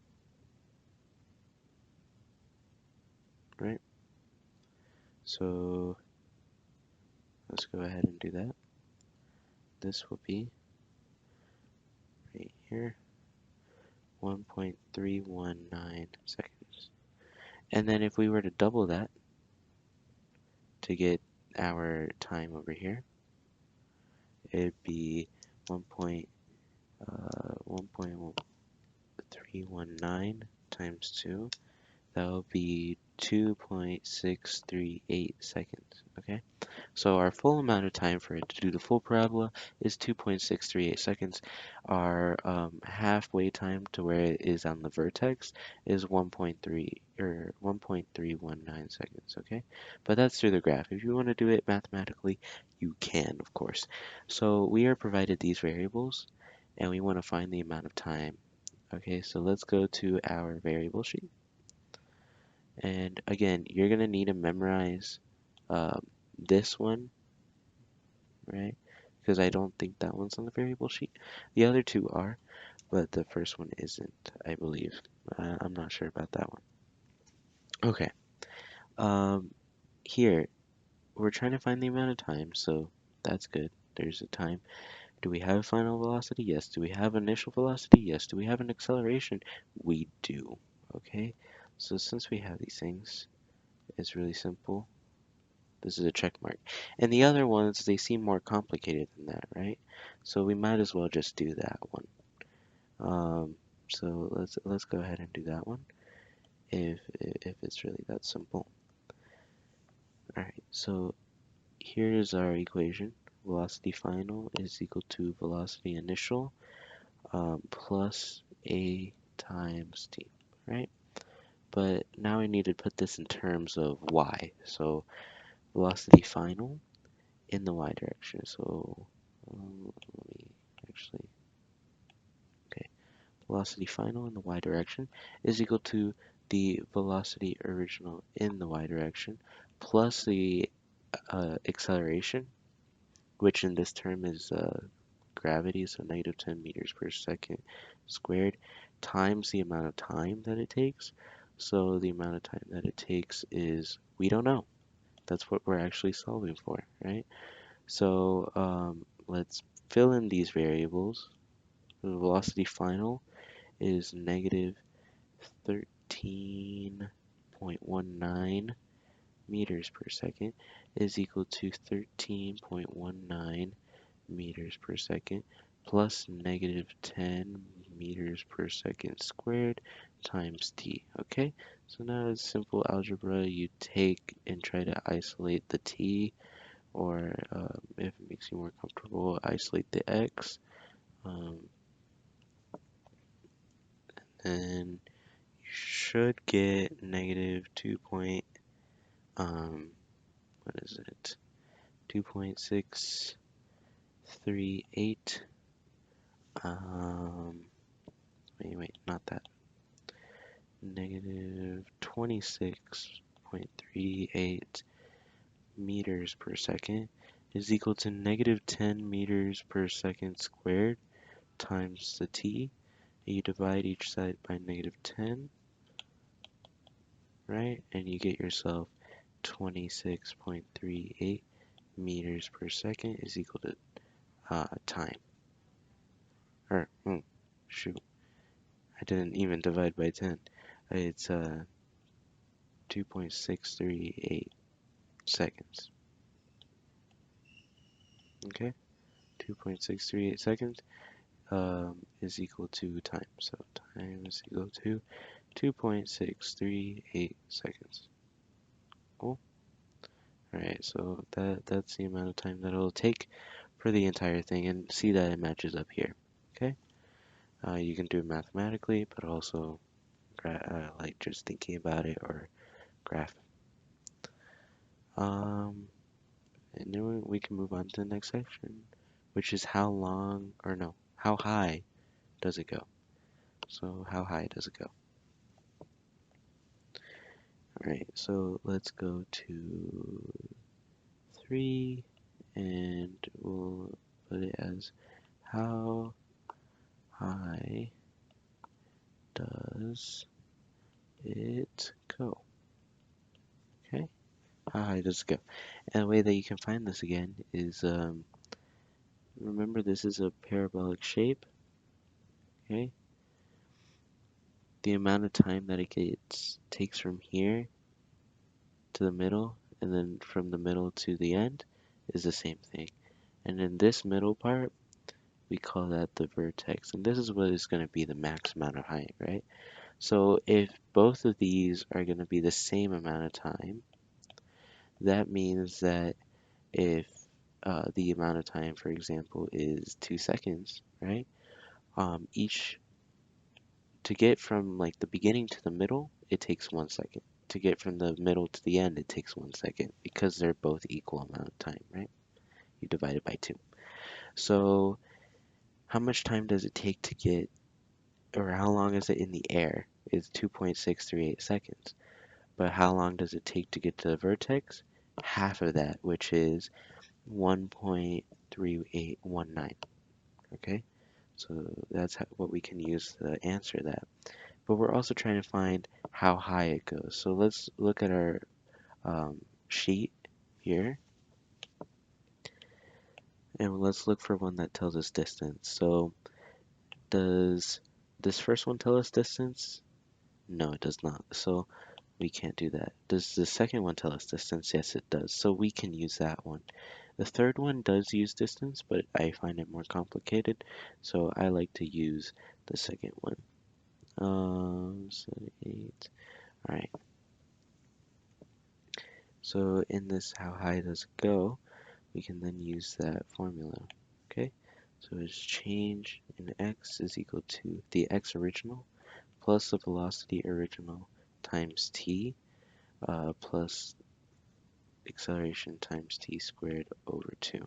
Okay, but let's do this in terms of the y, because we need to see how high it goes in the y direction. So, oh, that's a terrible y. And then x original in the y plus the velocity original in the y times time plus, and then a times t squared over 2. Okay, now let's just plug in numbers. So change in the x and the y, we don't know what that number is, but the original we know it's going to be 0. It just starts from 0, plus the original velocity, which is 13.19 meters per second, times the amount of time, which is t, or actually no, it's not t, times the amount of time would be half of this air time, which is 1.319, right? 319 seconds times, okay, and the acceleration in the y direction at least is negative 10 meters per second squared times the amount of time that it takes, so 1.319 seconds squared over 2. And so then if we were to try to solve that, it'd be the change in the x and y is equal to, and then let's just do this part. This would be 17.344, and then this part would be,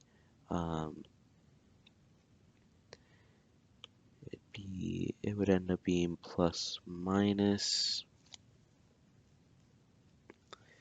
and then 8.646. I need to make that smaller. Smaller. 8.646. I think I made it too small now, but no worries. And that, if we were to, subtract that, because again, this becomes a subtraction, um, we would get the answer 8.69, and that is in terms meters because that is distance. Okay, make sure to put your labels on your stuff, or remember what to put there, right? But it'll travel 8.69 meters. That's the highest point that it'll be in the terms of the XY direction. Okay, so now we have number 4. And number 4 is asking us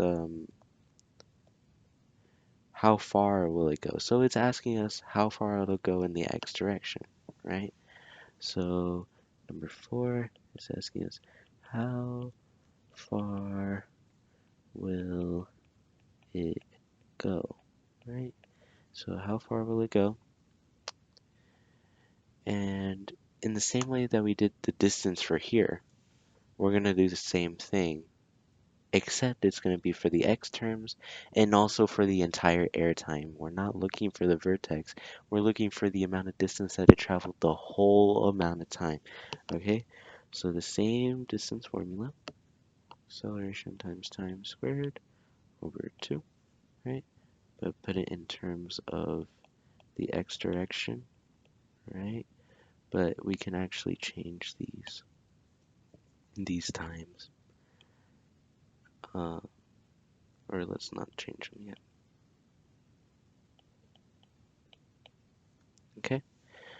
Now we can actually move the variables, put in variables, so plus that, plus the velocity initial.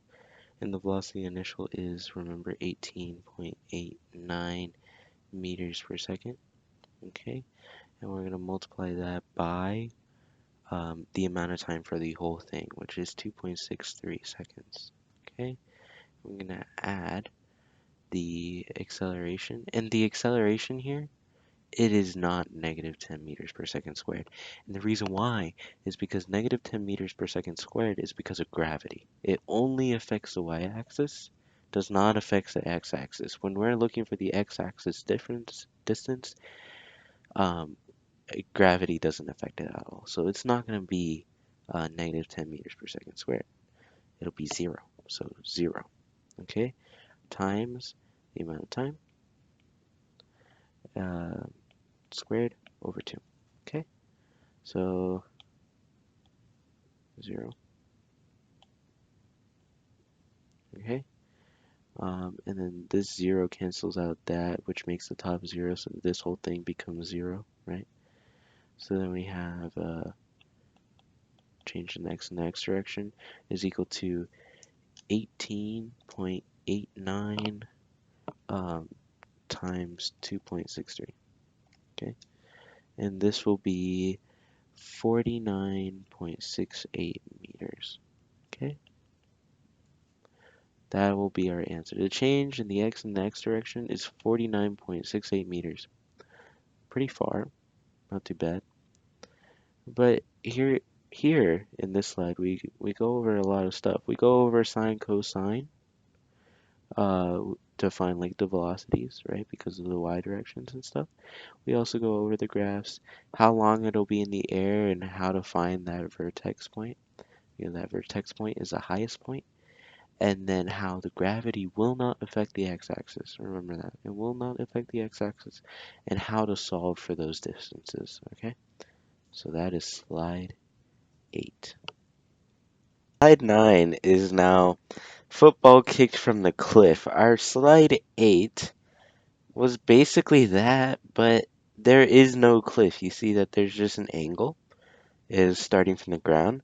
But slide 9 now has it that it's starting from a cliff, which is it's very interesting. It changes the problem quite a bit more than what you would think.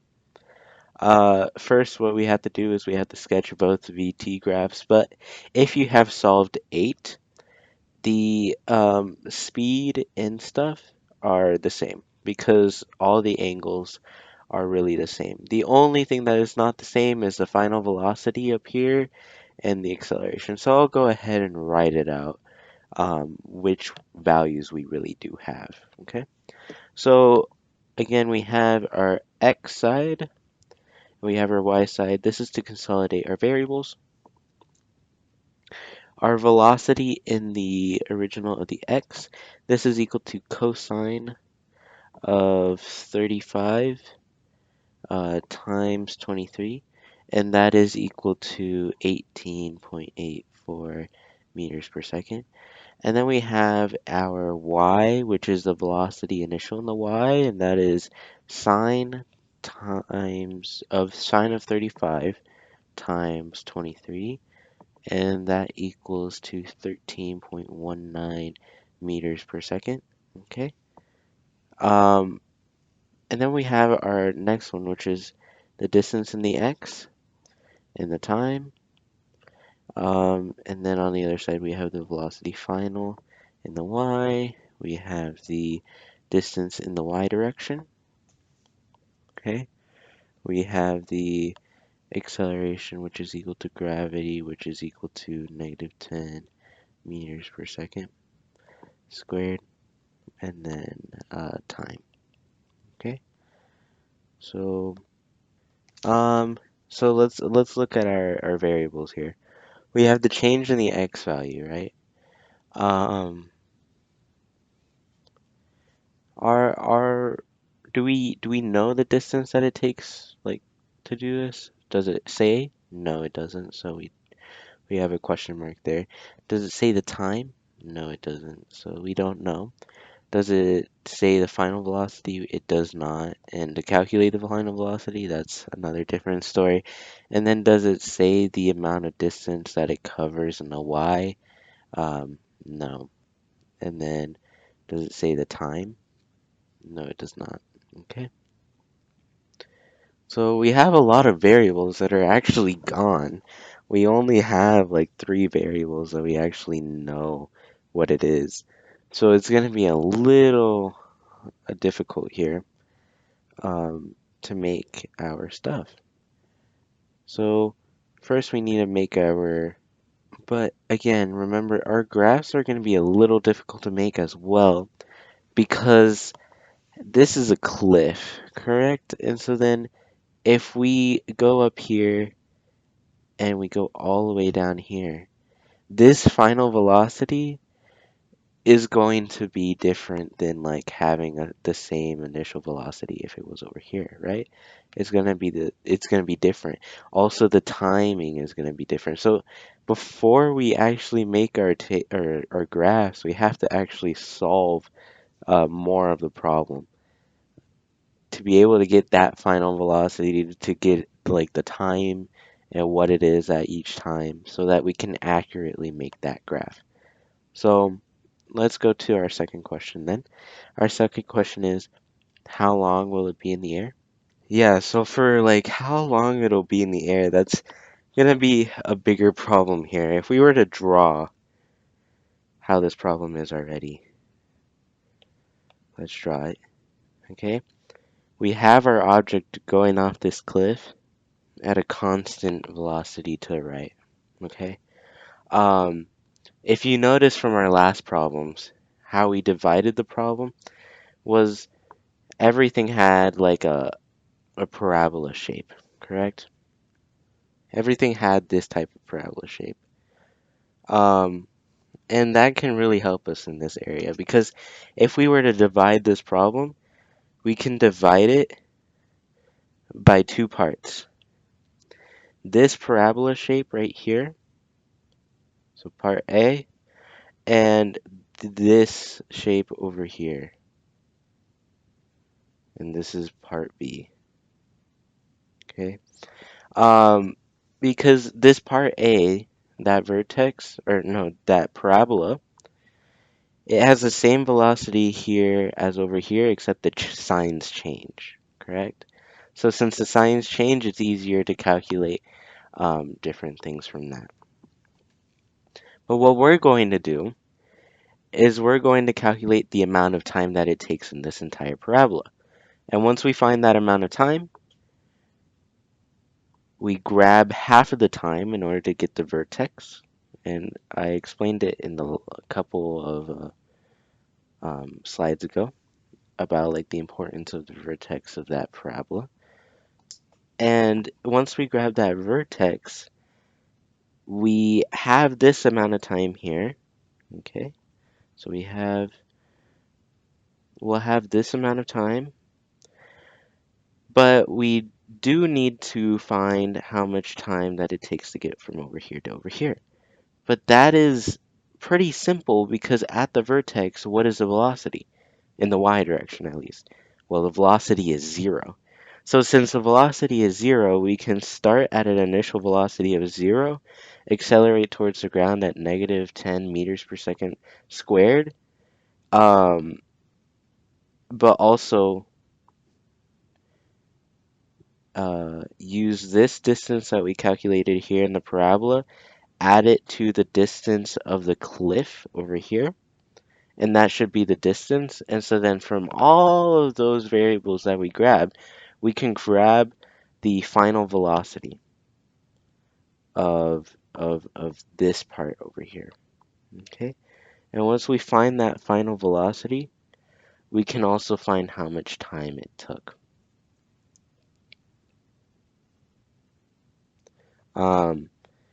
So with that, if we find how much time it took on that part, and we found how much time it took from 0 to the vertex, and then from the vertex to the ground, we can add those times together, and we have how long it is in the air. It's quite a bit more difficult, but it'll make more sense later. All right. So first, let's find the amount of time in the parabola. So this part right here. We'll find how much time it takes. So that part A. And in order for us to find how much time it takes, we have a certain variables that we have. We have the velocity initial of that parabola, which is 13.19 meters per second, correct? But we also have the velocity initial of the y, but we also have the velocity final in the y. And the reason why do we have that velocity final is because it's a parabola. The parabola will have the same velocities on each side except the signs change, which really helps us out. Because if that's the case, right, our initial velocity in the y, or wait, no, the velocity in the x, that is 18.84. So let's put that there, 18.84 meters per second. Our velocity in the y is 13.19 meters per second. And then the velocity final is just that same initial velocity, except the sign has changed. And there we are. So we have that final velocity. And with all those variables, and we have the acceleration, which is equal to gravity, which is negative 10 meters per second squared, right? With all those variables, we can actually use a formula now to find the amount of time that it takes in that parabola, okay? So from here, we can use this very simple formula right there. Let's go back to slide 9. And once we go back to slide 9, we can start solving this. So for number 2, let's put it as solve for time in parabola. Okay. And we can use that equation, which is v final is equal to v initial plus the acceleration times time. Okay. And that is also the velocity final in the y is equal to the velocity original in the y plus acceleration times time. And we plug in numbers. So our velocity final, we just calculated it, is negative 13.19 meters per second. And our velocity initial is 13.19 meters per second. And our acceleration is negative 10 meters per second squared. And what we're looking for is the amount of time. So now we just solve. We subtract 13.19 meters per second on each side. We get negative 26.38, I believe, meters per second is equal to negative 10 meters per second squared times the amount of time. We divide each side by negative 10, and that'll give us the amount of time, which is 2.638 seconds. Okay, so now we have the amount of time that it takes in that parabola. So from let me put it here. Okay, from this distance in a different color, the time is going to be in a different color. From that distance to that distance along the entire length of the parabola, right? Oh wow, it made that weird shape. Time is equal to 2.638 seconds, okay? Across that entire length of the parabola. So if the entire length of the parabola is 2.638 seconds, to find that vertex point up here, right? That vertex point, we have to divide the time by 2. Because it's a parabola, it'll be the same on both sides, and that time by 2 will give you that vertex, okay? So the vertex, we'll just put it as here, vertex is at 1.319 seconds, okay? Vertex is at 1.319 seconds, and the time is at 2.638 seconds. So that's it, solve for time of the parabola, and we can use that to help us in the future if we found the time of the parabola, okay? But our next part is to find the final velocity. And the reason why we're trying to find the final velocity is because we're trying to find the amount of time that it takes from this area up here all the way down. So from the tip of the parabola all the way down. Oh wait, actually no. The reason why we're trying to find the final velocity is because we have a third or our second part here. We're trying to find the amount of time that it takes to get across this distance in the cliff. Okay, what is it? 30 meters? How much time it takes to get to that 30 meters, right? Now we grab that final velocity because we know that this velocity right here, that velocity, it is negative 13.19 meters per second, okay? So since we know that, that's our original velocity, we know that the acceleration is going towards the ground, we can calculate the final velocity um, as when it hits the ground, okay? So that's what we're going to do. And the formula that we're going to use for that is probably one that we haven't used before. We're going to use that squared one. And the reason why is because it has distance, it has acceleration, it has original velocity, but it also has final velocity, which this one doesn't have it. So this is the only one that can help us with that one. So let's go ahead and use that formula for that. We use that formula. We'll have velocity squared, or final velocity squared, right, is equal to, and it is going to be our velocity original squared plus 2 times negative 10 meters per second squared, and that is our acceleration times negative 30, and that is the distance, the change in the x and y. That is the distance from like the height of the cliff. Okay, that is the height of the cliff. So if we were to substitute our values in, you'll notice that our velocity initial is not going to be like 0 or something. It's actually going to be that negative 13.19 because we're trying to find the final velocity of this line from like going from the cliff height all the way down. We're trying to find that final velocity. So if we find that, it'll be negative 13.19 meters per second.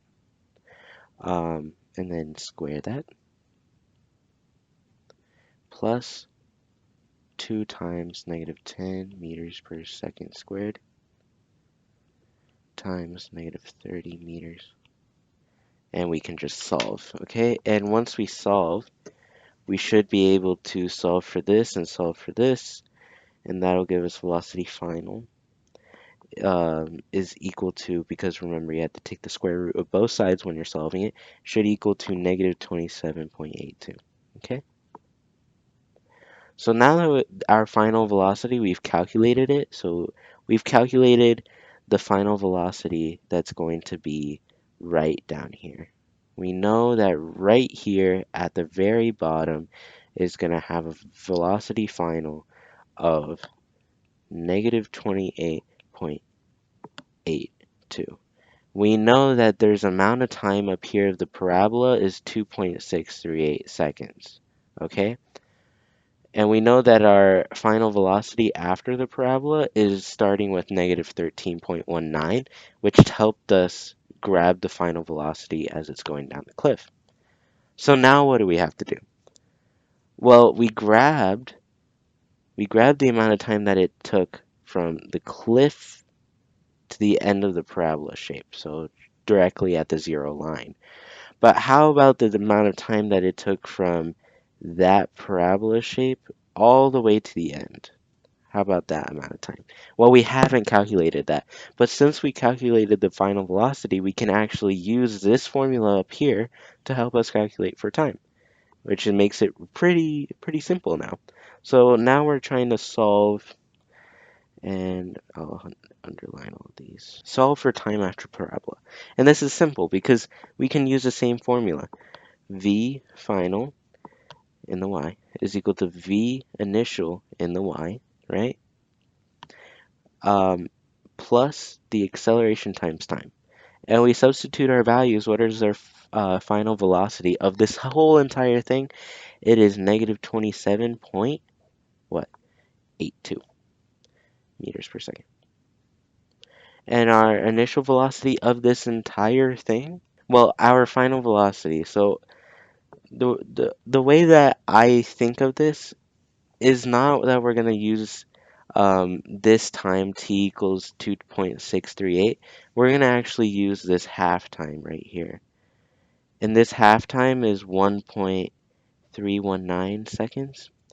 And then we're going to calculate how much time it takes from all the way here to all the way here. Okay?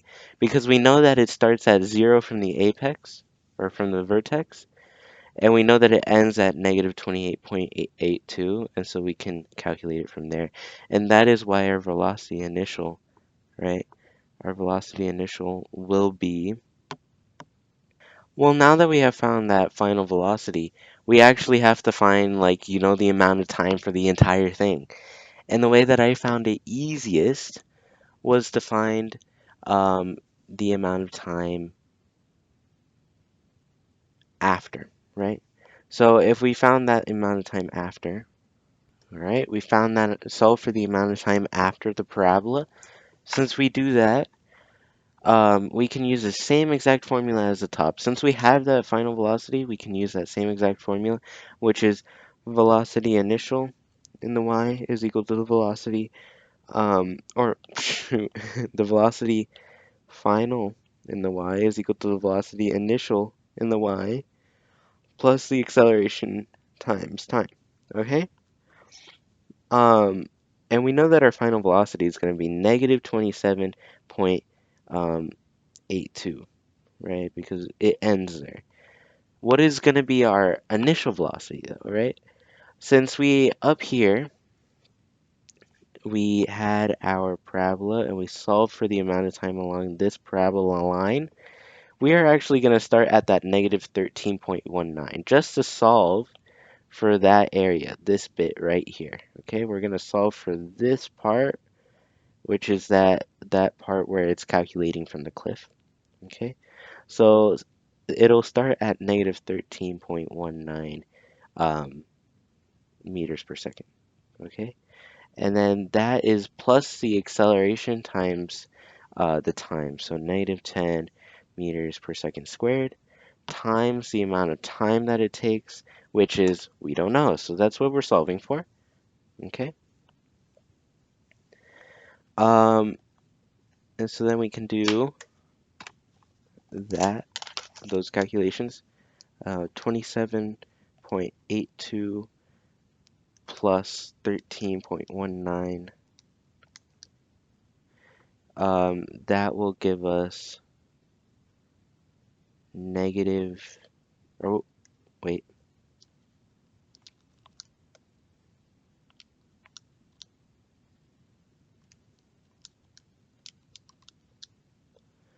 negative 14.63, okay, um, is equal to negative 10 meters per second squared times time, divide by negative 10, and divide by negative 10, and this will give us 1.463 seconds, okay? So now that we can draw another sketch so that it's much cleaner, we have our cliff and parabola, and it's falling off the cliff. And we found that the amount of time from this area to this area, because of that part of the parabola here, this part A, that part A, it was, how much time? 2.638 seconds, so 2.638 seconds, okay?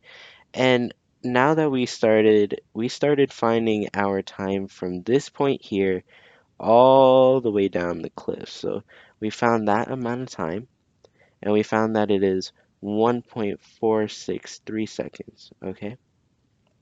And take it all the way down from there. So if we were to look at this, now all we have to do is add those two parts because we filled up the whole entire parabola. We filled up that whole entire line. We know how much time it takes for each part. So we can just add those numbers together. It's equal to time. And so then we're going to say the time is equal to, and it's equal to 2.638 seconds plus, and then bring this down, 1.463 seconds. Okay, and that time it will be 4.1 seconds. All right, let me check that. 2.638 plus 1.463, and that is 4.101 seconds, if you want to be more specific. And so then that is our this is our final time. This is how much time it will take in order to get to the very bottom. And I know that this looks kind of confusing right now, so I'll go over it pretty briefly so that it makes more sense, okay? We have this parabola up here that the football is taking, right there. We have it going all the way down here.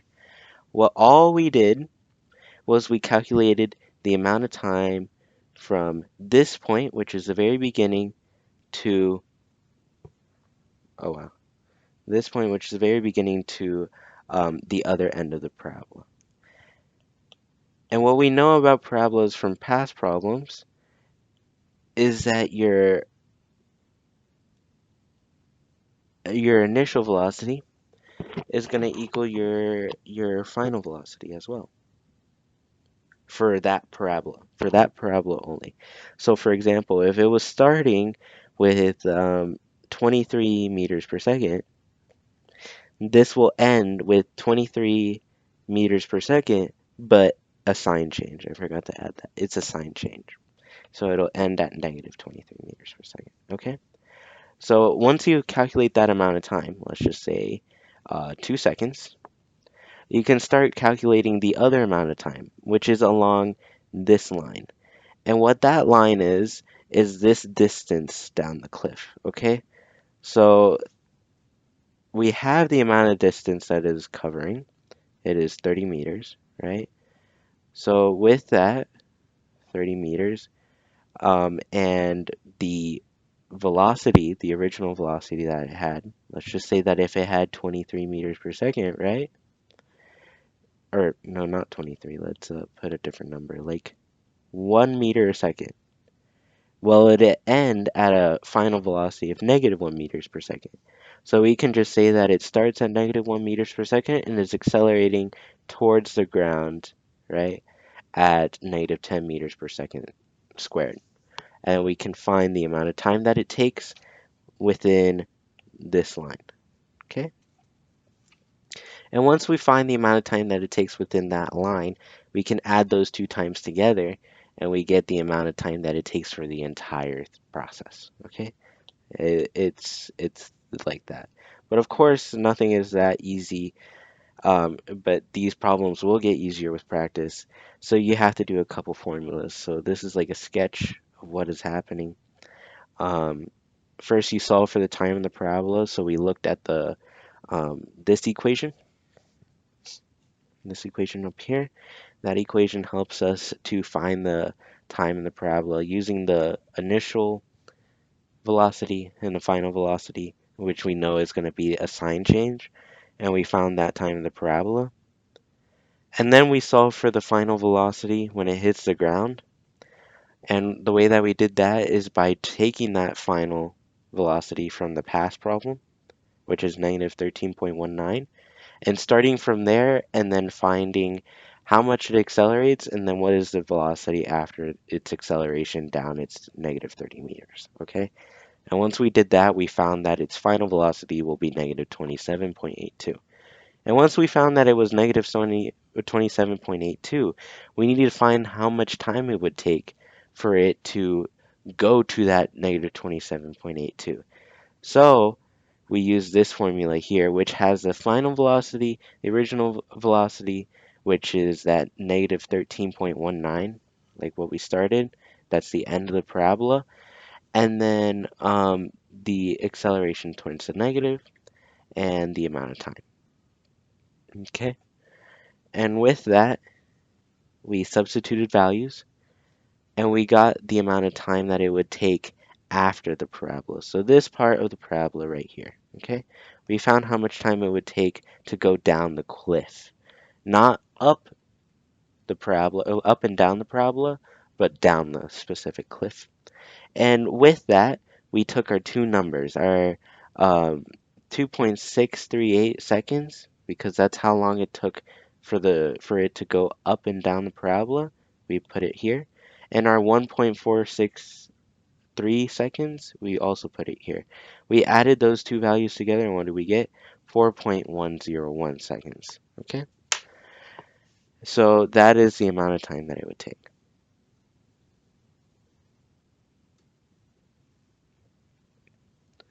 Moving on. What is it also asking us? How long is it in the air? So, how long is it in the air?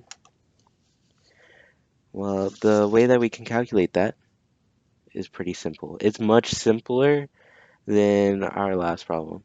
Oh wait, did we solve? No, no. Yeah, we did solve that. So our second problem is how high does it go in the air? And so then if we were to try to solve this problem, it's very simple. If we have the parabola like this, what is our highest point? Correct. This is a vertex right here. This vertex up here is our highest point. So if that is our highest point, we need to find the amount of time that it takes to get to that highest point. What is it? 1.319 seconds. Because we found the entire distance of that parabola and the amount of time it takes for that entire parabola is 2.638 seconds. We could divide that by 2 and we get the vertex. So how high does it get into the air? We can just use a simple problem here. The change in the x and y is equal to the velocity initial in the y times the amount of time plus the acceleration times time squared over 2, right? And then we can plug in values. 13.19 meters per second times the amount of time, which is 1.319 seconds, plus the acceleration towards the ground, which is negative 10 meters per second squared, times the amount of time, which is 1.319 seconds squared, and then divide it by 2. Okay, so let's go ahead and do that. And if you were to solve it, you would get the answer is equal to 8.69 meters. So that is how high it goes at that vertex point, 8.69 meters. Now to find how our last problem is, how far it'll go, remember our velocity in the x direction is constant. So since it's constant, it makes it, again, really, really easy because we can use the same exact formula. So change in the x and x is equal to the velocity initial in the x times the amount of time plus the acceleration times time squared over 2, right? And we plug in values. Change in the x and x is equal to what is our velocity initial in the x? It is 18.84. So we put in 18.84 meters per second, and we put in the amount of time, right? And the amount of time that it takes to do the whole trip, again, is all the way down here, 4.101, so we can reuse that. So 4.101 seconds, right? Plus the acceleration, which is nothing. There is no acceleration in the horizontal. You might get confused if there's acceleration like up, there must be acceleration in the horizontal. There isn't.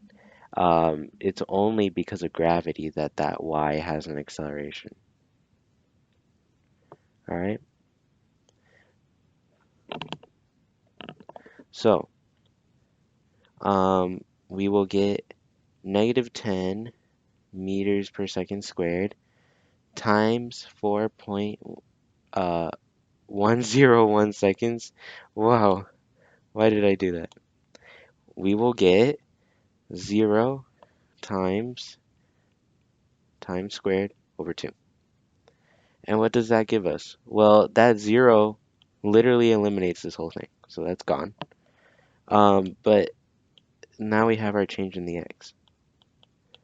And that is 18.84 times the amount of time, which is 4.101, which would give us around 77.24 meters.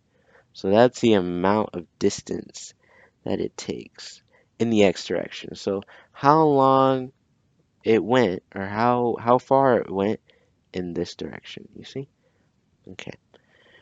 Wow, that was a tough problem, but that problem encompasses everything, right?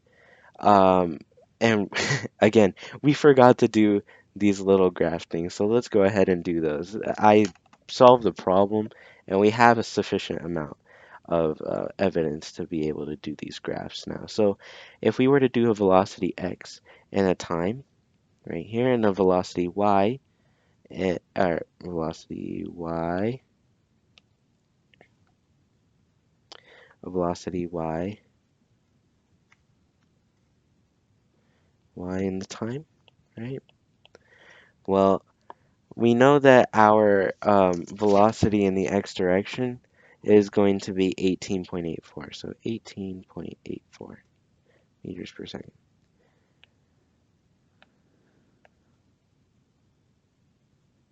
Okay. And then our velocity y is going to be a little different because when does this thing start changing to accelerating towards the negative direction? That's right, when it hits the parabola. But when does it hit the parabola? At 1.319 seconds, okay? So our line is going to look like this. It's going to start up here. It is going to hit a point on the x-axis. That's when it starts to change direction at 1.319 seconds. And then it's going to keep going. It's going to keep going until it hits the entire length, which is 4.101 seconds, right?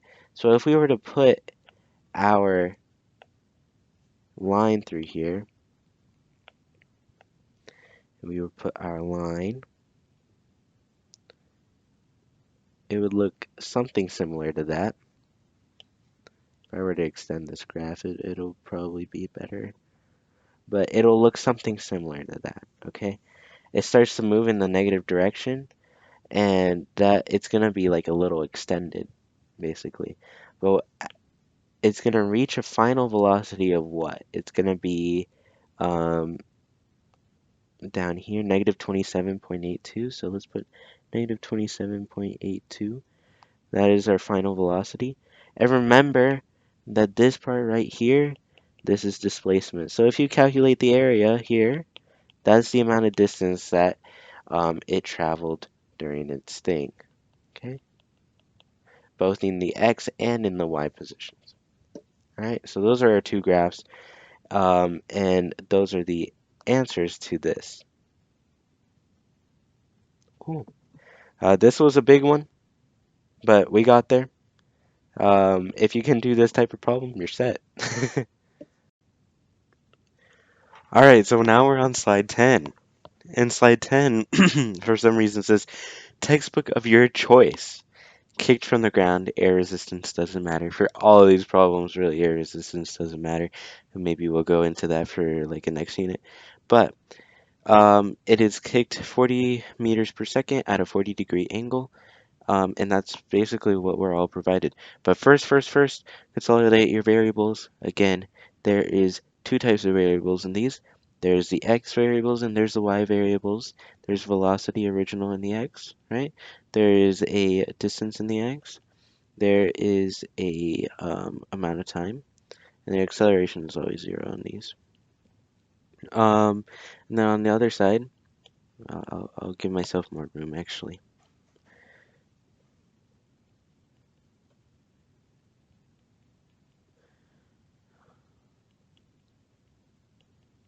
There you go. And then the velocity original in the y equals, the velocity final in the y equals, the change in the y equals, the time equals, the a equals, right? And that's meters per second squared. Okay? Because that is also gravity. So let's put a g there. So how do we calculate this? Again, since this we're provided an angle and then the slant velocity, right? We have to use sine and cosine. Um, and that means that we have to use cosine on here, right? But we need to use sine up here. So this would be sine, and then this one down here, we need to use cosine. And the way that you use it is cosine of 40 times 40, right? Because there's 40 meters per second. And then for the red or the y side, since we're looking for the y position, basically the y speed is the sine. So you put sine of 40 times 40. I should change the font size on that one, but it's okay. If you were to solve for these, you would get for the green side or the x 30.64 meters per second. And then for the red side, you would get 25.711 meters per second. Okay, so those are our velocities on those. And remember, since this thing is being kicked, it'll be kicked in a parabola shape. So that means that this velocity is going to be the same as this velocity, except the signs change. Okay, so the final velocity and the initial velocity are going to be the same in the y direction. Okay, just the signs change. So if that is 25.711, the final velocity would be negative 25.711 meters per second. Okay. Um, are we provided a time? We don't know. We're not. Are we provided a distance? No. Are we provided a distance in the x? No. Are we provided time? No. So that's really all we have. So now let's sketch our VT graphs. This is really all the information that we need for our VT graphs. So let's go ahead and make our graphs over here. Okay.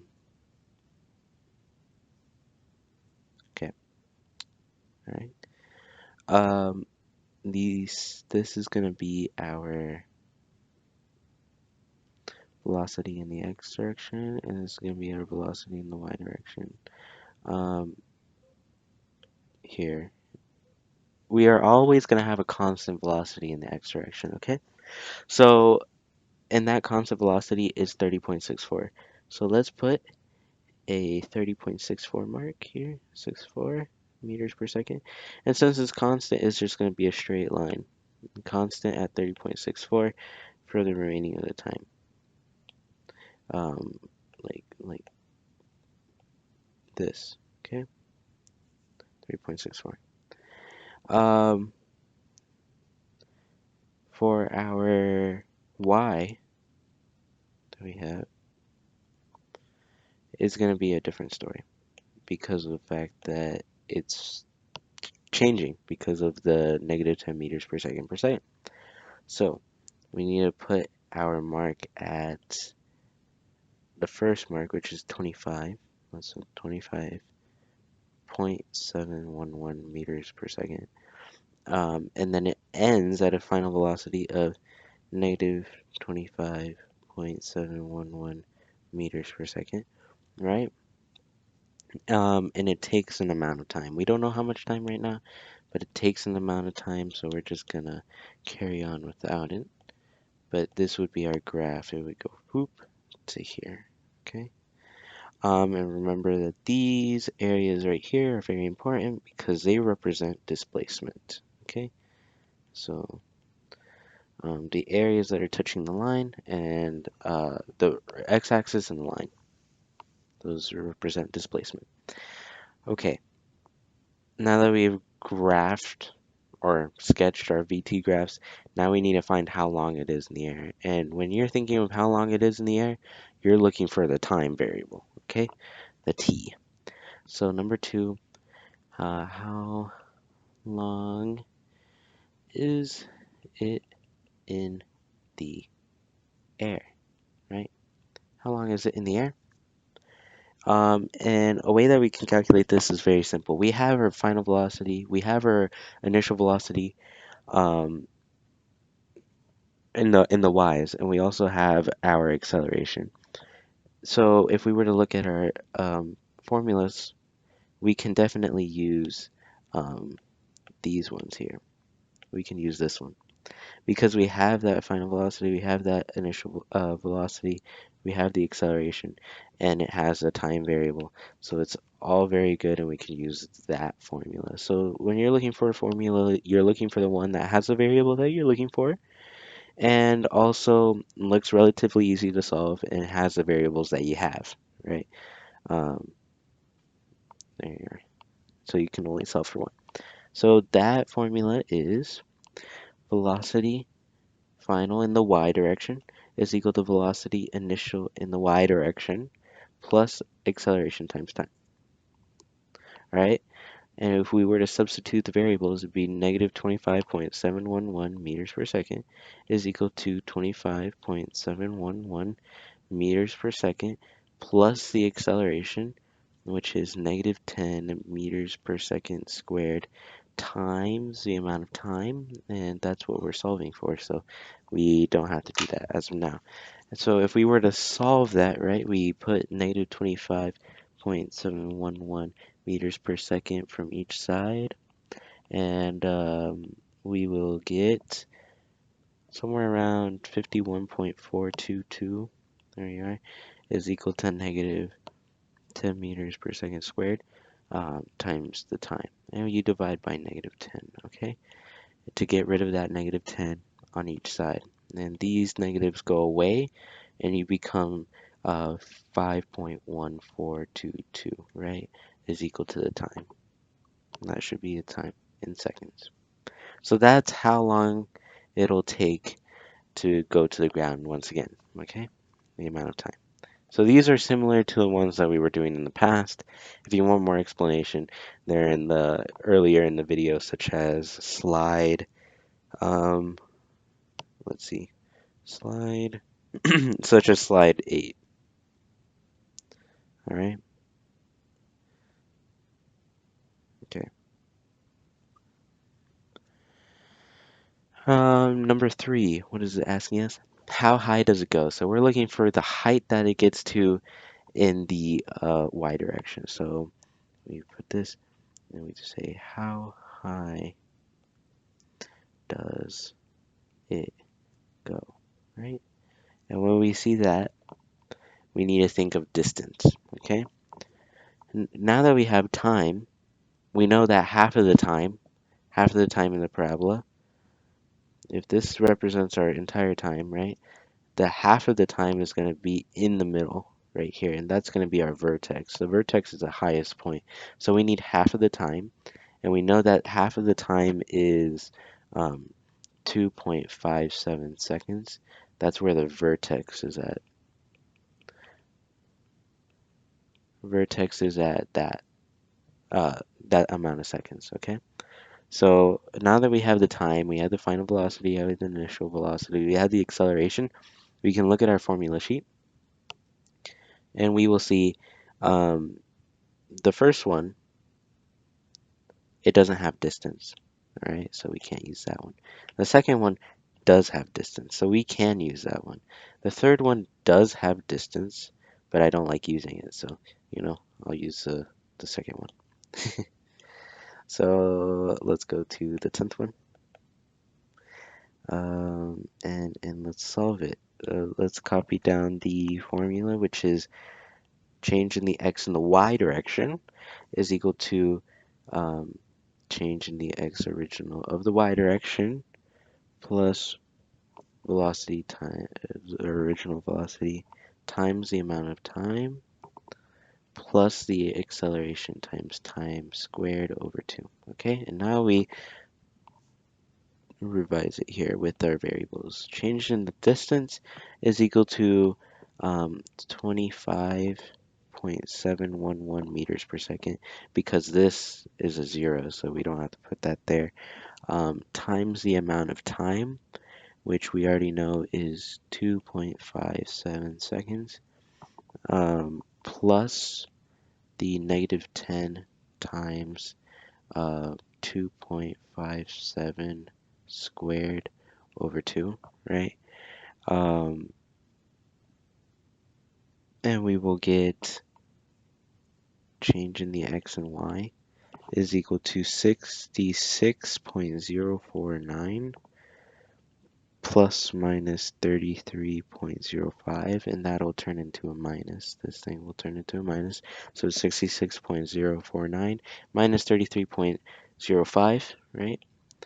And this will then change to 32.999. So that goes 32.999 meters above the ground. Okay, reaches that height above the ground. All right, now we go to question 4, how far it'll go. So let's put 4 here, and let's scroll into it. How far will it go? So here it's asking, how about the change in the x direction, right? How about that change? All right, so now we can basically use the same formula. We have everything that we need. We just have to plug things in. So our formula, as the same as the last problem, is the change in the x in the x direction is equal to the original x direction, or the original x position, plus the velocity, the original x velocity, times the amount of time, plus the acceleration times time, which is 0. Again, in the x direction is 0 because our velocity is constant. In the y, it's not constant because of gravity, but here it is constant. So we don't have an acceleration. So it's times time divided by 2. And when we do this, right, we will get change in the x direction is equal to 0. So that's passing down. Plus 30.64 meters per second times the amount of time plus, and then this just cancels out because there's a 0 at the top and it just makes everything else 0. So it becomes 0.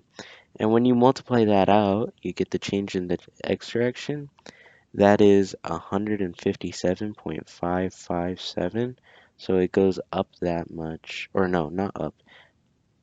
It goes 157.557 meters in distance in the x direction. Okay, very nice. So this is how you do question 10.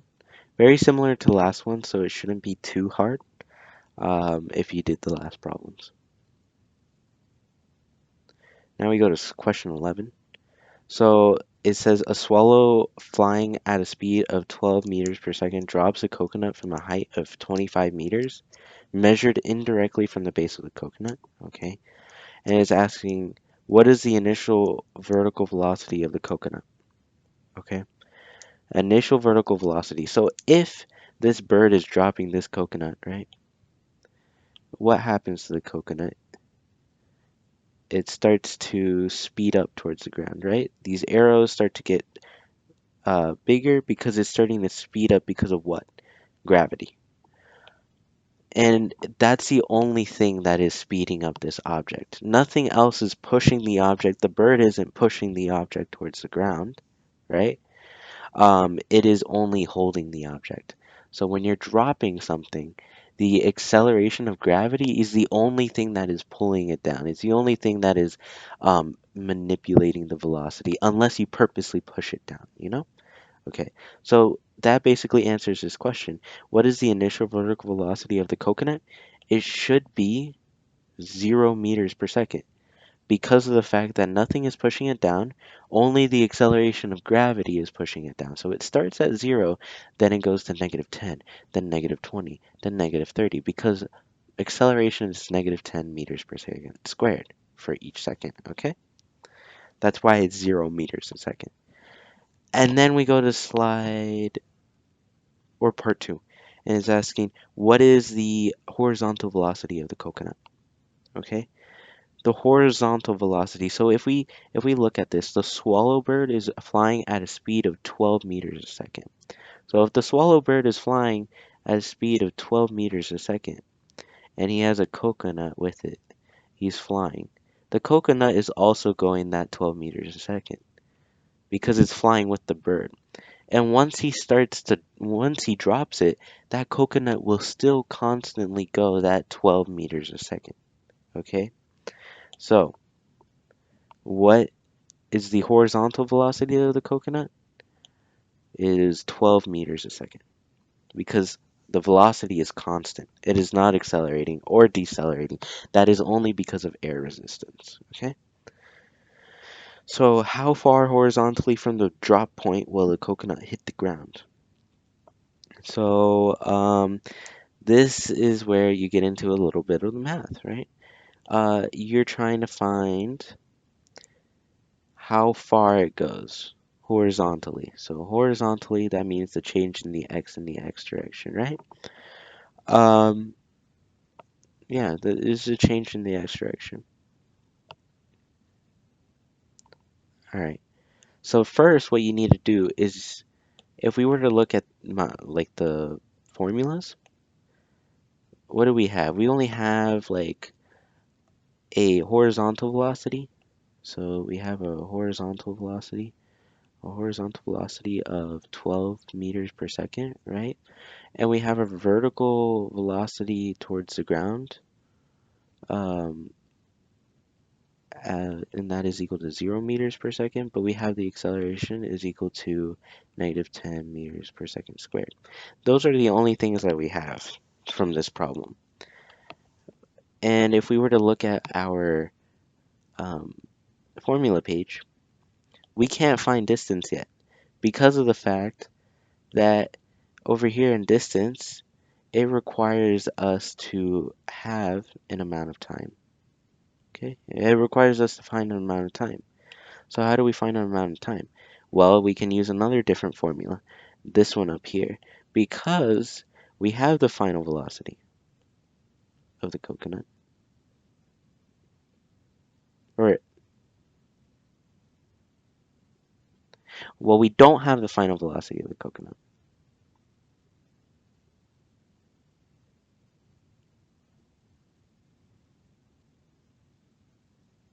Ah, no. We can look at our formula sheet and we can see that to find this type of thing, we need to use this formula. Because what can we use this formula for? We know the distance. The distance is 25 meters.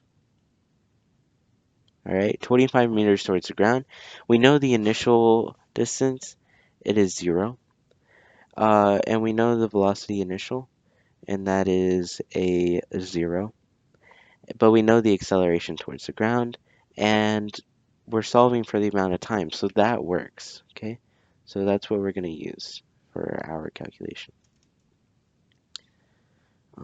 So let's go to slide 11. Okay,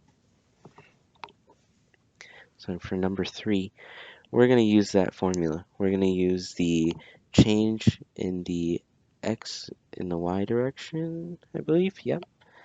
That is equal to the original position in the y plus 0 plus negative 10 meters per second squared times the amount of time squared over 2, right? And so then we look over here. Our original position is 0. Our initial velocity is 0, so those don't matter, but it's negative 10 meters per second squared times time squared over 2. Okay. First, we have to multiply each side by 2 to get rid of that 2, okay? So we multiply each side by 2, and we get... Oh, wait, I forgot to put in our distance. The change in distance, it'll be negative 25, because we're going negative 25 down, okay? And that'll be negative 50 is equal to negative 10 meters per second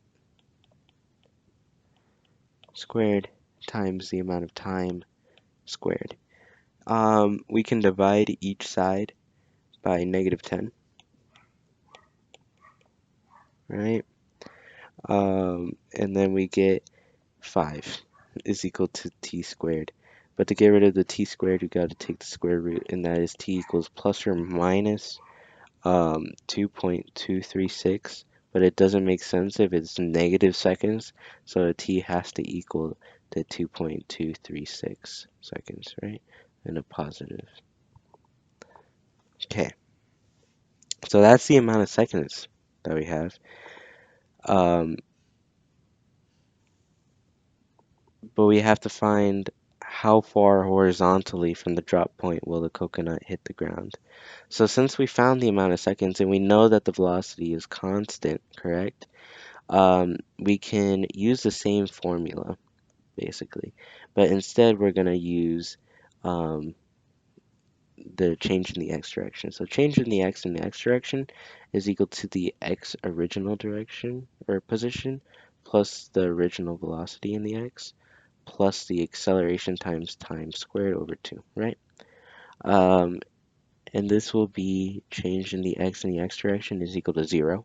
Plus, what is the velocity initial in the x? Well, it is 12 meters a second, so 12 meters per second.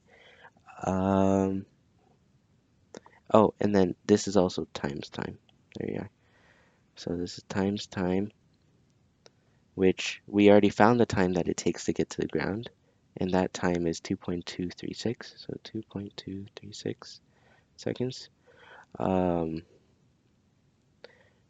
Plus, and then is there an acceleration? No, there isn't. Because it's a horizontal velocity, we don't have an acceleration. So this whole thing kind of just cancels out, and we end up with change in the x direction is equal to 12 meters per second times 2.236 seconds, right? And that value will give us 12 times 2.236. The change in the x direction is equal to 26.832 meters. Okay, so that'll be our answer for how far it went in the x direction. Cool. Now off to slide 12. Slide 12 is a little shorter. It says how the hamburger is kicked from a negligible height and hits a wall 20 meters away.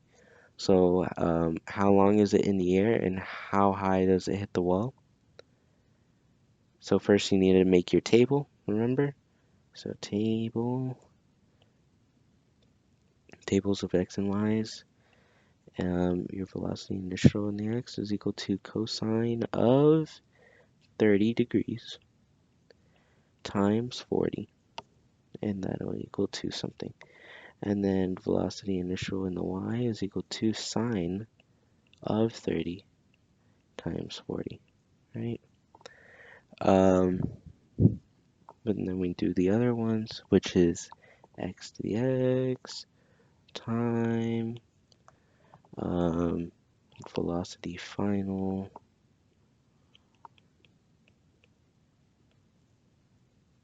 This ends up being 20 meters per second. And then acceleration is equal to gravity, which is equal to negative 10 meters per second squared. And then x to y, and then time is equal to something. We don't know.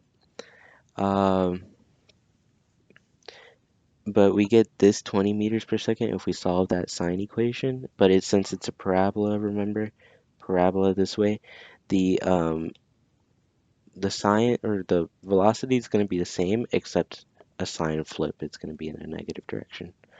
So there we are. But if we were to do the cosine of 30 times 40, we would get 34.64 meters per second. So that's what we would get for this graph or this table at least. So then now we can move on to the next part, which is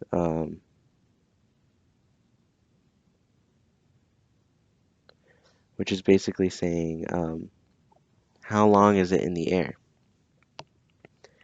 So how long is it in the air?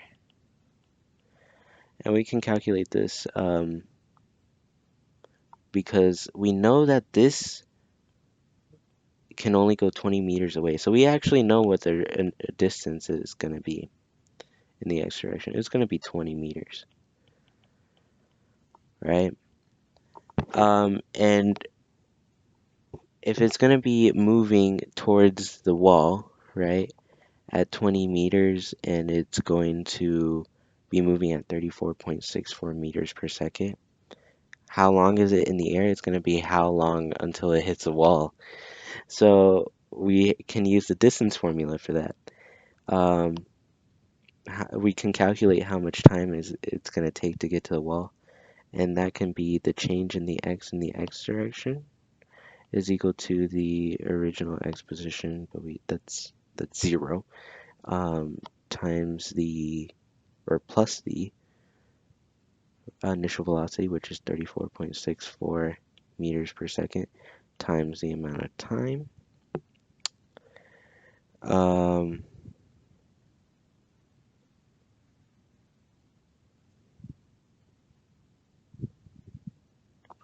And then plus the acceleration times time squared over 2. But since there's no acceleration in the x-axis, right, that just cancels out. It just goes away. So this would be the change in the x and y, or the change in the x and x, which is that 20 meters, is equal to 34.64 meters per second times the amount of time, which is time. And then we divide each side by 34.64 meters per second. So 34.64 meters per second. And then we get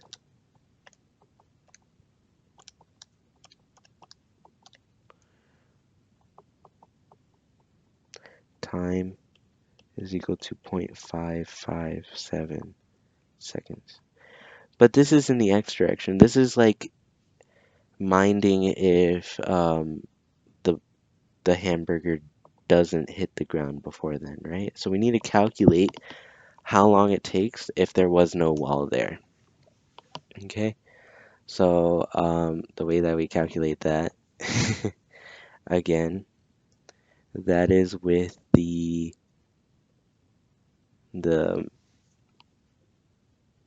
distance formula. And the way that it is with the distance formula, oh wait, I'm sorry, not the distance formula.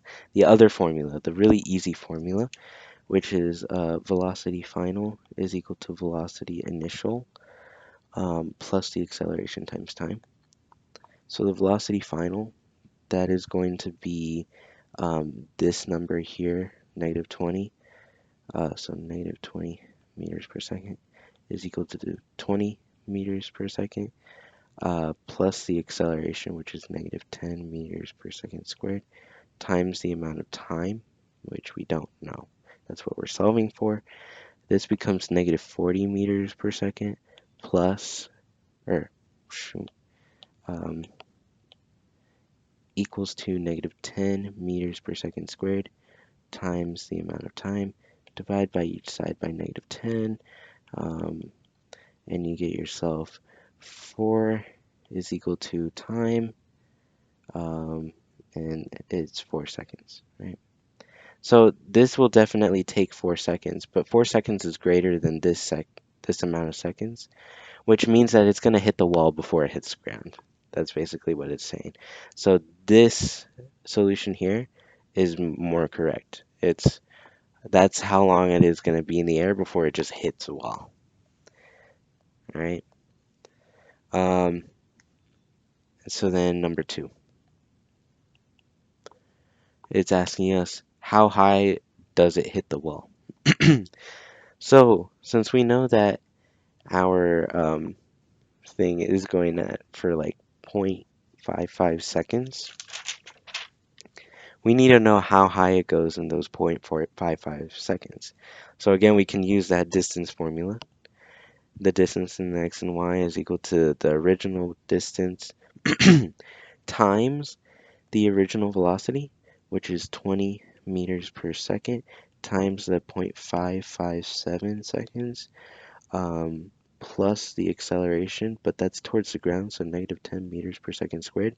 So this is in the y direction, that's why there's gravity now, times the amount of time, which is 0.557 seconds, square it, and then that's divided by 2. Okay, so that now when you do this, we should get 8.225, I believe.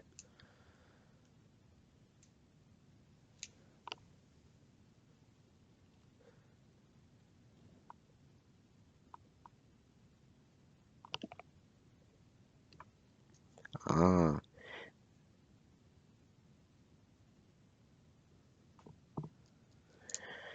because I didn't write this one right. It should be 577. So 577. We all make mistakes, and that was my mistake. This is 577. And that changes the calculation significantly. Um, so let's see what it gives me now. If we do 20 times 0.577, and then we do negative 10 times 0.577 squared, and we divide that by 2, then we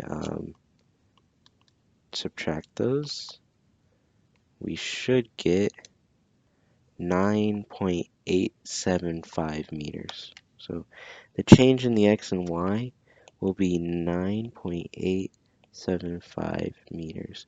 And remember, the original equation for this is change in the x and y is equal to the original position in the y plus the velocity in the y times the amount of time plus the acceleration times time squared over 2. Okay, So this would be our answer right here. 9.875 meters. That's how high it goes in the y direction. All right. So that is slide 12. And now we get to slide 13. Our last slide. A toy car driving off of a cliff. We need to find how long it is in the air and how far it'll go. Okay. So again, do your little table. Your table is going to be, and like once you get used to these tables, um, you can do these in your head, kind of, is equal to 35 meters per second. And then the initial velocity in the y, that's 0 meters per second, because this car is just standing here and just accelerating towards the ground. Nothing is pushing it down. Nothing is doing that except gravity. That's the only thing that's affecting it, but that's the acceleration. The change in the x and x, that is equal to, I don't know. The change in the x and y, that is equal to 30 meters, or negative 30 meters. The amount of time that it takes, we don't know. The final velocity final of the y, um, we we really don't know that one. And then the acceleration, which is equal to gravity, this is equal to negative 10 meters per second squared, right?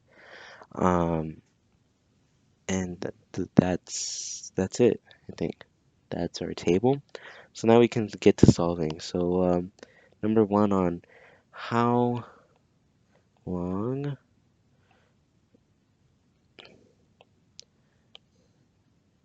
is it in the air, right? How long is it in the air? And to calculate that, it's pretty simple. You can use the distance formula. Since we know that we know the distance, which is right there. We don't know the time, but we have the initial velocity in the y and the acceleration towards the ground. So we can know how long it is in the air from just that. So we can do the change in the x and y. This is equal to the x in the original position in the y plus the original position in the y times the time plus the acceleration times time squared over 2. And then we can substitute our value. So negative 30 meters, it's going down 30 meters, is equal to 0, plus the original velocity, which is 0 meters per second, and our time, we are not sure, plus the acceleration towards the ground, which is negative 10 meters per second squared, times the amount of time squared, which we don't know, and over 2. And so then these things, they get canceled out, right? And we're left with negative 30 meters is equal to negative 10 meters per second squared times the amount of time squared over 2. And we can multiply each side by 2. And when we multiply each side by 2, we get negative 60 meters is equal to negative 10 meters per second squared times time squared, okay? And we divide by negative 10 on each side. So once we do that, we get 6 is equal to t squared. We square root each side. And when we square root each side, we should get 2.449 seconds, right? And that should be our amount of time. It says plus or minus 2.449 seconds, but it doesn't make sense if it's minus. So that's why it's there. So that's how long it is in the air. But with that, we can calculate how far it'll go. So that's question number 2. How far will it go? So this is asking us for the change in the x in the x direction. So how far will that go? Since the velocity in the x direction is constant, that means that we can again use the distance formula. So that is change in the x in the x direction is equal to the x original position in the x direction plus 35 meters per second, because that is the velocity in the x direction, 35 meters per second, right? Um, times the amount of time, which is 2.449 seconds, right? Um, and when we do this, we have to add it to an acceleration. But the acceleration is going to be 0 since the velocity is constant, correct? So we put 0 meters per second squared times the amount of time over 2, but since that is 0 at the top, this whole thing will be canceled out, okay? And when we do that, we have the change in the x and extra position is equal to 0 plus 35 meters per second times 2.449 seconds, right? And when we do that, we have 35 times 2.449, and that'll be 85.715 meters. Okay, 85.715 meters. So that's how far it'll go in the x direction. Um, and that's really what you need to know for here. All right, so a review of this. Very long, but it's pretty beneficial. Um, slide 2. We are introduced to the basics of physics. So physics is dropped down. We learned about graphing, how these variables work at the top, um, and then how to find a distance, a time with the formulas, and then vertical velocities. We go on to slide 3, where we have a puppy that is now falling but has a velocity towards the x direction. So it has a velocity like this. And here we find the amount of time and how far it goes in the x direction. Then we go to slide 4, where we answer a couple questions about different terms and things that you need to know in order to do these types of problems. We go to slide 5, where we are introduced to our first problem of using sine and cosine for vertical velocity and horizontal velocity. It's a kitten that is gently kicked from the ground, right? Um, and we find the amount of time that it takes, the amount of distance that it takes, and the distance in the y, so how high it goes, right? We are then going to slide 5, where it's a similar type of problem, except it's with a golf ball. We find how high it goes, how far it goes, and the amount of time that it takes, and doing the graphs as well, and how to interpret these graphs really easily and find those midpoints of when the vertex is, right? Then we go to slide 7, where Smurfette is now similar to the dog, is going down an 80-meter cliff. We find how long she is in the air, how far from the edge she will go, so in the x direction, how far she will go, and then while also doing the graphs. All right, now we go into slide 8, where we are introduced to a football with a similar type of situation with sine and cosine. We find how long it's in the air, how high it goes, and how far it goes. All right, similar to the other problems. Then we go to slide 9, where we use that same football, but this time this football is going off of a cliff with an angle, right? So now it's quite a bit more difficult. We are introduced on how to solve that type of problem using different formulas that we have, literally all three formulas we used to solve this type of problem. And we look at how far she went, or how far the football went. Um, in the x direction, but how high it goes as well. Okay.